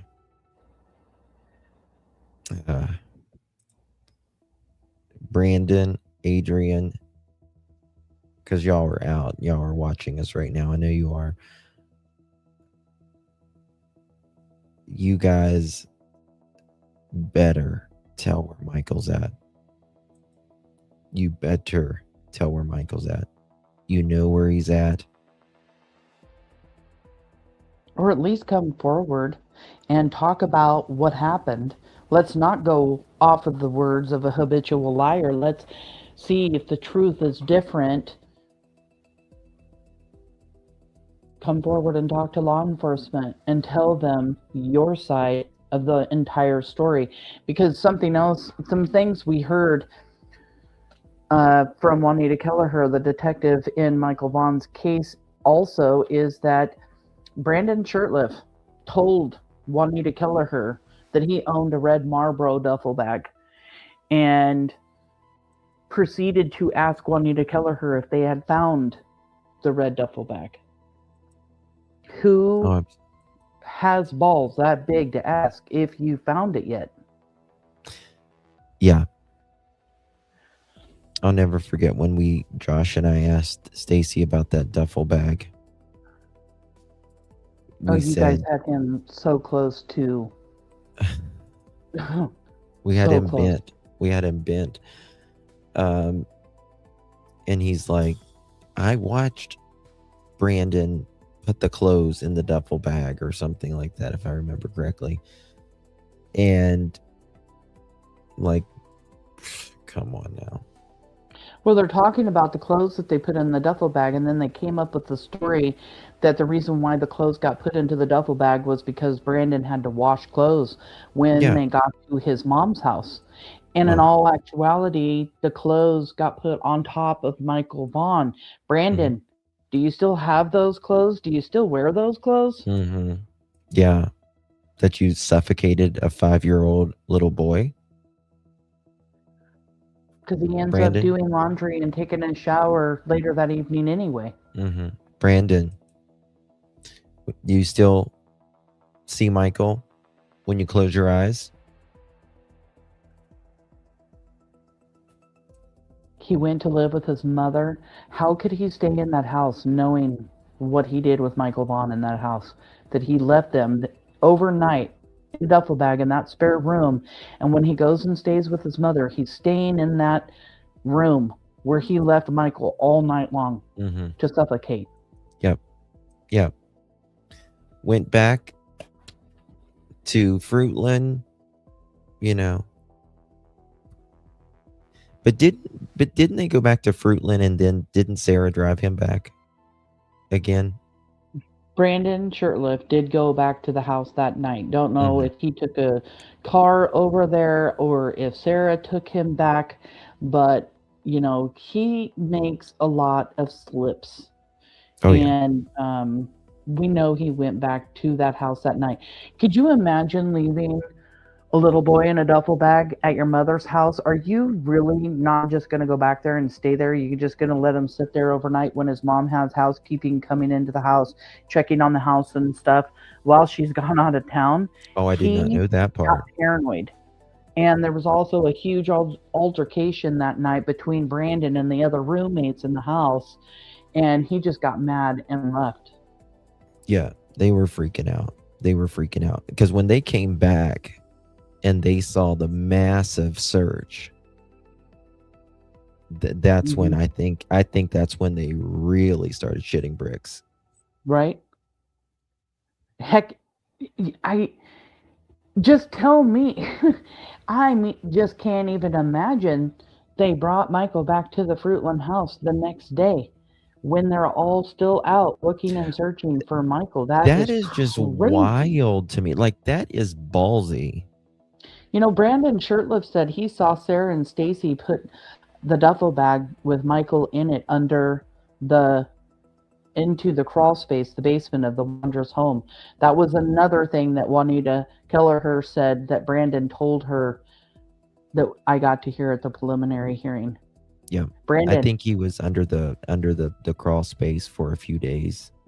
I think he was there for a very long time. Yeah. Because cadaver dogs don't hit in that backyard in November of 2021, and that's 4 months later. Yeah. Plus, we heard that there was a bunch in the FaceTime that Stacey Wondra has with Chris Madonna when he's FaceTiming Chris Madonna and Juanita Kelleher while they're there to look for Michael in the backyard. That was the video I released. And Chris Madonna finds charcoal, a bunch of charcoal. Not your charcoal that you would use with a grill, but the kind of charcoal that you would use to like absorb an odor. Mm-hmm. Yeah. And if you Google it, I mean, anybody here can Google it. Yeah, what do you use to get rid of the smell, a decomp, and the first thing that pops up is charcoal. Mm-hmm. Yeah. And you hear Brandon Shirtliff talk about the fact when he's on the JLR Investigates, his first interview that he ever did, he gets stuck on wanting to talk about the crawl space. And he talks about how the cats were going down into the crawl space, pissing and shitting down there. And that in itself can also deter dogs' scent. Yeah, the urine. You know? The what is it? The ammonia. Yes. That's in the cat urine. It is strong. It's so strong that women that are pregnant aren't even supposed to be changing a cat litter box. Yeah. Yeah. With that, and they have a thing called toxoplasmosis. Mm-hmm. That cats can pass off. It's a parasite. It can affect your vision and stuff. Look at this. Were you part of any Facebook groups? All the time. Yeah, absolutely. For Michael Vaughan? No, I think I supported him, and I think one group that he was that was publicized, but I don't remember what that group was called. But well, yes, I was in support of it. I was in one Finding Michael. I think that was it. Okay. Yeah, I tried to show all my love and support. Mm-hmm. Milk, gotcha. What do you mean? Oh, at the store? Milk. No, there was no milk brought home that night. We had milk in the fridge. We had like 1 or 2 gallons in there. We always kept milk in the fridge because that's my most favorite thing to drink, even to this day. I'll go through a gallon of milk in like 20 or 25 minutes. Pause right here, Justin. I got something else to tell you. Yep. Something that we also learned is when Sarah and Brandon go to the store for the milk. This is in the probable cause affidavit. Mm-hmm. When they come back into the neighborhood, instead of going to their house, this is the night Michael Vaughan has been abducted. They drive in front of the Vaughan's house, and Sarah and Brandon make the decision to stop. And Sarah tells detectives that they stopped and they saw Brandy Vaughan, the mother of Michael, standing outside sobbing because Michael is missing. When the fucking kidnappers and murderers are feet away from her. Exactly. Driving right by her house and pausing to watch her cry. And that shows you they always go back. They always go back. They got to see what's going on. Yep. Trying to find out, maybe they sat out there for a minute or maybe they didn't. I don't know. But they sat out there long enough to watch Brandy cry. Nasty mofo. We always kept milk in the fridge. Let me find it. questions. I don't have an answer to that. I do not remember. Hold on. To avoid questions. I don't have an answer to that. I do not remember. I do not believe it was on there. I believe it said that he disappeared at the night sometime. You can tell he's lying. He never said anything to me directly. Him and Sarah and Adrian all kept. I can't read what that question says. Did anyone ask why Brandon was so detailed about the crawl space and why he even knew about it? Because you mentioned the crawl space, and this made me think of this. Yes, the crawl space. I mean, JLR even tries to change the subject. So JLR is asking Brandon to describe the house, and he says, well, it's a 3-bedroom, blah, blah, blah, with a crawl space. I mean, directly to the crawl space. And then when JLR tries to change the subject, he still stays affixed on talking about this crawl space. Oh, yeah. And it's because in his mind, he knows. And it's all he wants to get ahead of it. He wants to get ahead of it. It's just that simple. He wants to get ahead of it. Now listen to this. The last part of it, crawl space and why, what? Because I look for vehicles sometimes. I was always curious about vehicles. Yeah, a lot of people are confused about the timeline. I know it's been a few years, but I mean, how long were you in the house before you left to go tow the car? I got home at 4, like I said, between 3:30 and 4 o'clock, and we left about 5:15 or 5:30 at night. So, give or take an hour. They left at 7:08 p.m. seen on CCTV camera, and at 3:30, his ass was parked, seen on CCTV camera at the splash pad. Yep. No, at least not. There was no other videos to show me in. The splash pad was the only video that they had. Hello, Cricket. That wasn't the only Cricket said, video. why did Sarah have a voice come out by the house who was the little child? Because it sounds like Michael. There was no little voice at the house. Okay. Justin said, why were you all at the splash pad? You have no children. Do you mind telling the story again? People come in late, and some people are behind on chat. I know. So I stopped at the splash pad about 1 to 10 in the That's my other channel, J for A.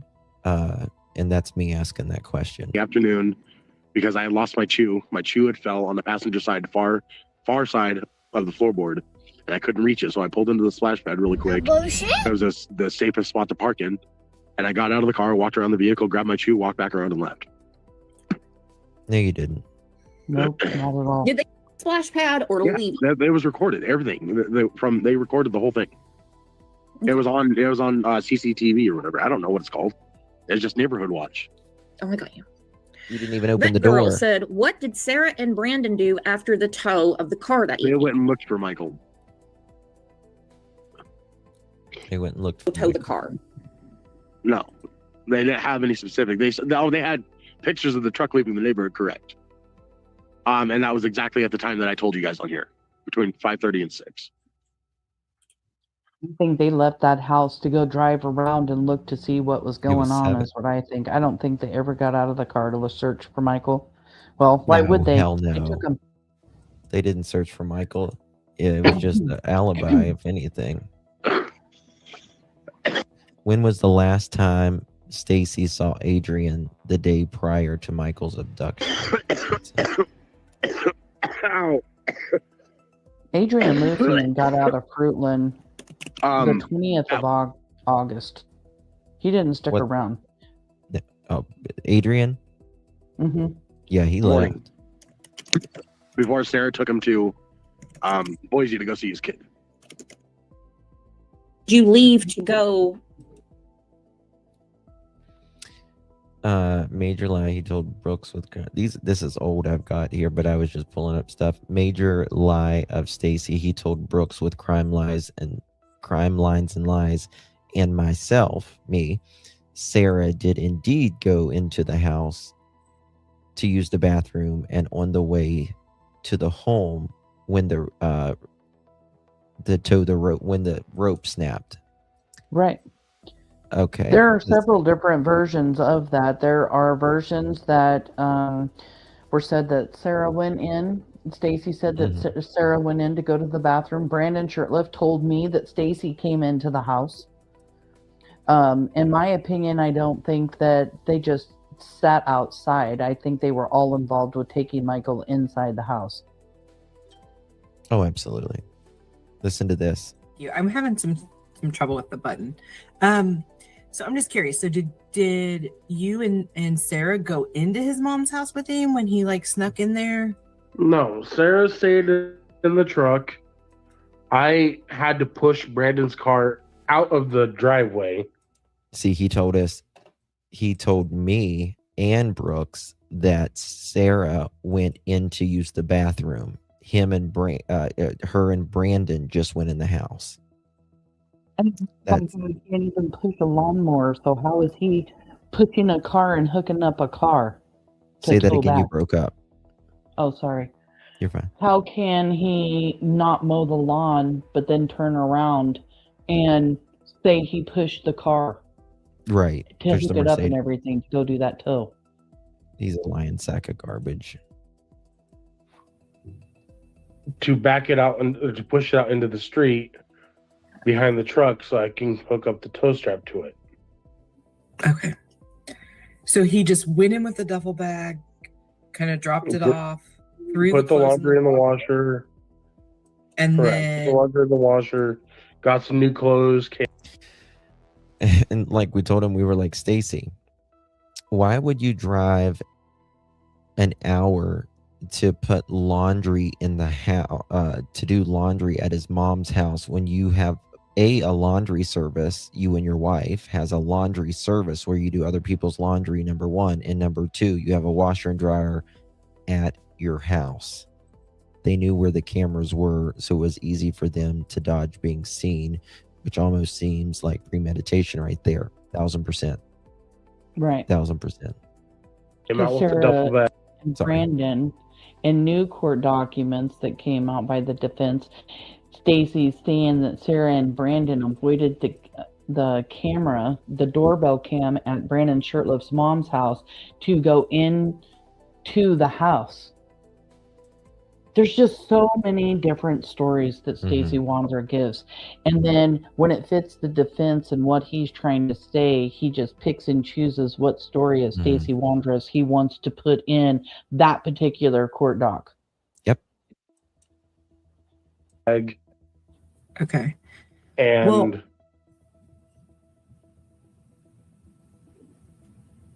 go ahead. Okay. No, go ahead.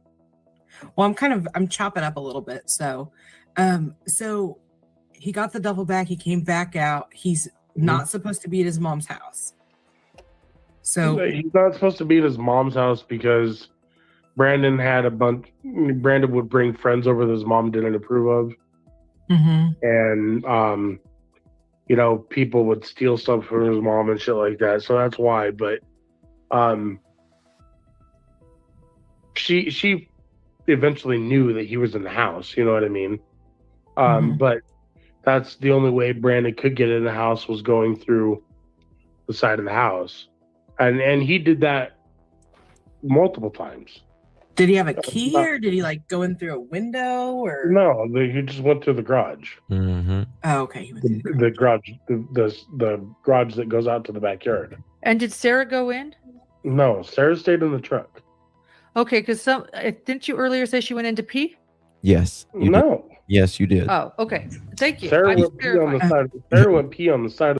Yeah, and Lauren called him out. Lauren's not going to be confrontational with him, but she's trying to remind him, like, hey, but didn't you just say she went in to pee?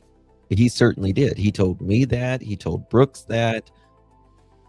I think he even told maybe even Lauren that earlier. The road when the tow strap broke, which we can cover. Oh yeah, let's cover that too. Yeah. So I'm just wondering, like, if he like avoided these cameras, he went in and then he threw these clothes in the washing machine, but he didn't wait to like fully do the laundry. His mom was in Arizona. Oh, so when did he go back to finish up the laundry? Sarah and Brandon went back the next day. Oh my God. So went back the next day to go finish his laundry, and they came back within a couple hours. Notice how he says they came back in a couple hours. Isn't that interesting? Yeah, it only takes like an hour and a half or a couple hours to get there and back. Well, because they didn't get home back to Fruitland till after midnight, right? Well, he's saying the next day, Brandon and Sarah. Well, I know, but here he says a couple hours, so I think Sarah took him back. Well, no, if you rewind, he said the next day, and it took a couple of hours for them to get there. Is that how he said it? Okay, yeah. Maybe I misheard that wrong. Okay. Okay. We can go back. He's such a Ellie, pig. do you have any questions about the house, being in the house or anything? Because I was going to maybe go to the brake fluid. He's such a pig. At Brandon's mom's house, you said Sarah used the bathroom. Did she walk in the front door, or how did she get in? Through the garage.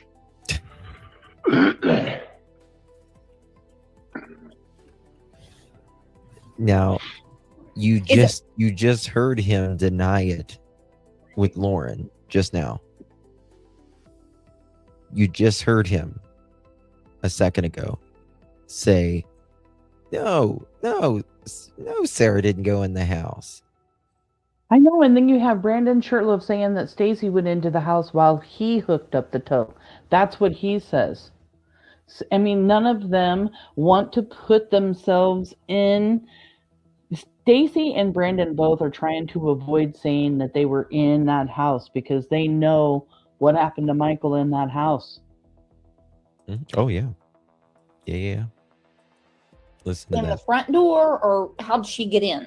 Through the garage.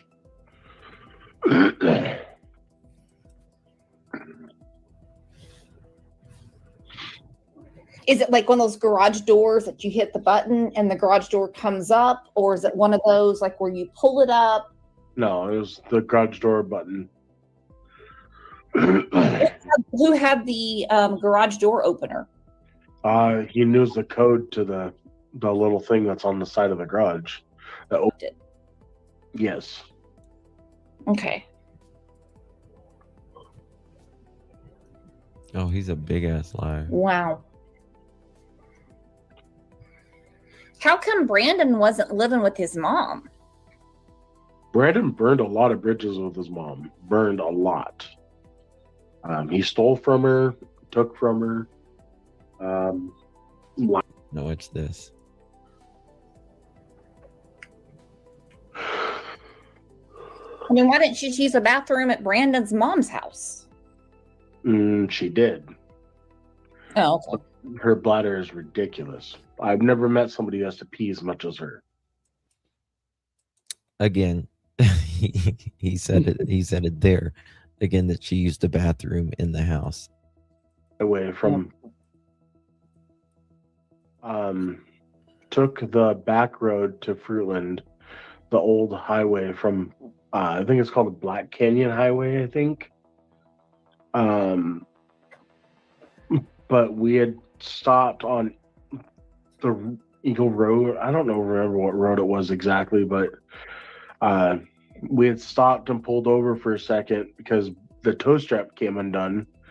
It snapped because Sarah jolted the truck and snapped the tow strap. So I had to, we had to pull over, and then I had to reattach or tie the tow strap back together. And then, why do you think that they pulled over there? I mean, do you think it just because of the snap, or do you think that they was throwing away something? I do believe that the tow strap broke. Yeah, and I know that Sarah Wondra had called somebody and was trying to get them to send her money for a tow, and actually said that she was going to be calling a tow truck company. And she was broke, and if she didn't find any money, Brandon and Stacey were going to leave her stranded on the side of the road. But I do believe that the tow strap broke, and I don't think that it took them very long, and I can't think of anything that they could have left. You know, something else that was in the court documents too was that a shovel was brought with them to Kuna in the back of the truck, which was new, that I'd never heard before. The one and only thing I think that they maybe could have discarded out there would have been a shovel, but I know they took dogs out there. I know that they searched that area out there where that tow was, and didn't find anything.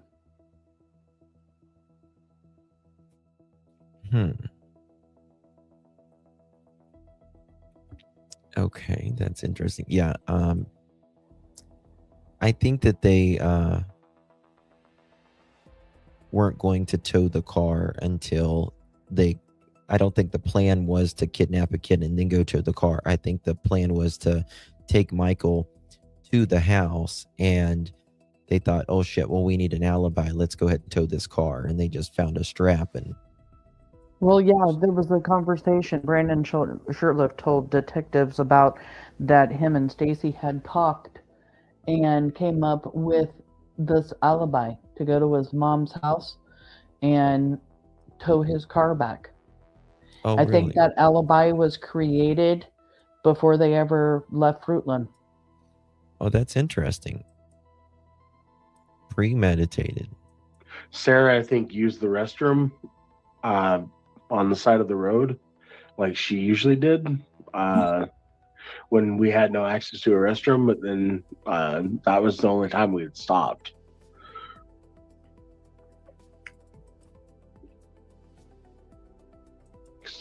Just had to put power steering fluid in. Oh, this is when they're pulled over to kidnap Michael. I wasn't even with them that night. But this isn't where they kidnapped Michael. What's that? We all got it all wrong. They pulled over on 8th in Arizona because Michael Vaughan was screaming in the bed of the truck, and they wanted to check on him. Sarah and Brandon, this is old notes. So Sarah and Brandon, according to Stacey, left on foot to go look for Michael on the evening of July 27, 2021 for a couple hours. According to Brandon, in another interview, he says that they used, I guess, a neighbor's typo there, truck to look for Michael. Stacey says, in his opinion, this is untrue. Brandon and Sarah get back from looking for Michael at about 12:30 a.m. Sarah and Brandon leave and go back to Brandon's mom's home at 9 a.m. to finish laundry. That's what they said back then.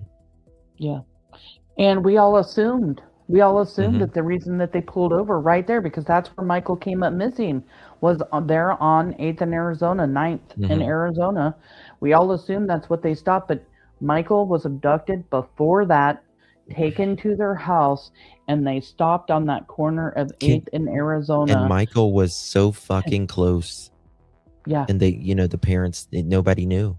Nobody knew. He was feet away from the house, 160 feet. Yeah, if that. And could they have pulled over on 8th in Arizona? Because a couple of stories, of course, because you're hearing it from Stacey. Were they going to let Michael go? Had they changed their mind? Were they just going to stop right there and let him go? And then did they hear something that scared them? And then they just come up at the wild, put power steering fluid in is why we stopped there. Sarah Wondra says they stopped there because she needed to adjust the mirror. Brandon Shurtleff, when I interviewed him, said he got out of the vehicle and opened up the back to help Stacey put in the power steering fluid. It doesn't take two people to put in power steering fluid. Well, see, he told me it just took him. I've got a clip of him saying that. Thank you, exactly. Hate you. Appreciate you. And so the story about being on 8th in Arizona has changed so many times, but actually got a corroboration here of stories, because Stacey Wondra is now saying Brandon got out of the vehicle to check on Michael, and then you have Brandon talking on my panel saying that he got out of the vehicle and went to the back, and they both say they only stopped there for a minute. Well, how long does it take to get out of the car and check on Michael and get back in the car? A minute? You're not going to be there for forever. I have to take care of something real quick. I'll be right back. Go for it. Yep. Okay. When I got back, they went to go look for Michael, and I was trying to get the car separated, detached from the truck. Well, now, what time did you put the fluid in the truck? Between 6 and 6:15. Oh yeah. Okay, I got you. Yeah. Brandy, she's in here. She's watching now. I'm sure. Brandy's a good, bless her heart, she's a good friend of ours. Yeah, Brandon said they were driving and getting milk. No, they were on foot. They couldn't even exit the driveway. There was no car. I mean, they couldn't get the car out. And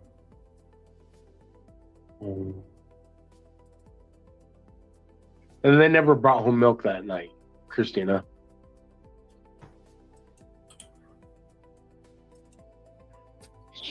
Now, what about the water at your house? Because Brandon said he had to get his own water from his mother's house. Yeah. He's so stupid. He drank so much water at our house. He's lying to you guys. Okay. Well, he put this on another interview. He's stupid. He's lying, guys. Like, do not believe him at all. He is no.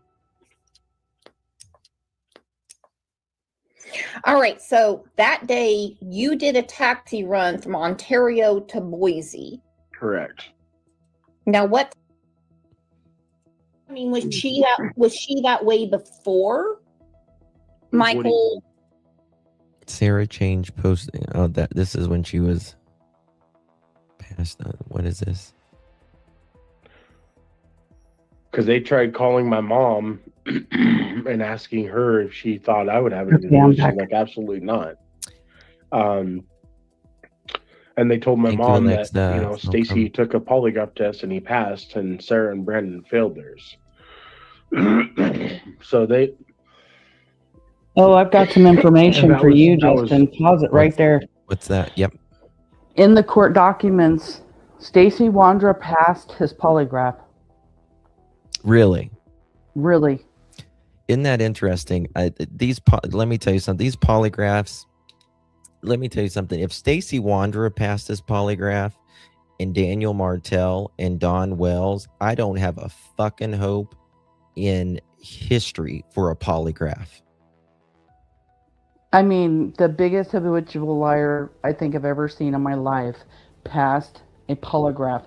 It didn't say anything about Brandon and Sarah taking one like he's trying to say here, but it did say in the court documents that he passed his polygraph. Isn't that crazy? Oh, it is. It is. I have zilch. I have no hope in any of these in polygraphs at all. Hey, did Brandy just go live? Someone said Brandy just went live. If she did, I wanna. Yeah, she might have just went live. If she did, it's 6 o'clock my time, 7 o'clock hers. Yeah. Okay. Well, why don't we go ahead and end it here then, my dear, and let me drop Brandy's live. Oh my gosh, yes. Everybody go over to Brandy Neal Vaughan and check out Monkey Monday. She is going to be talking about Adrian Lucian tonight. And the information that she's going to be providing about him really shows his... Oh, it's going down over there. You guys don't want to miss it. Adrian Lucian is a child predator, is all I'm going to say. Oh, yeah.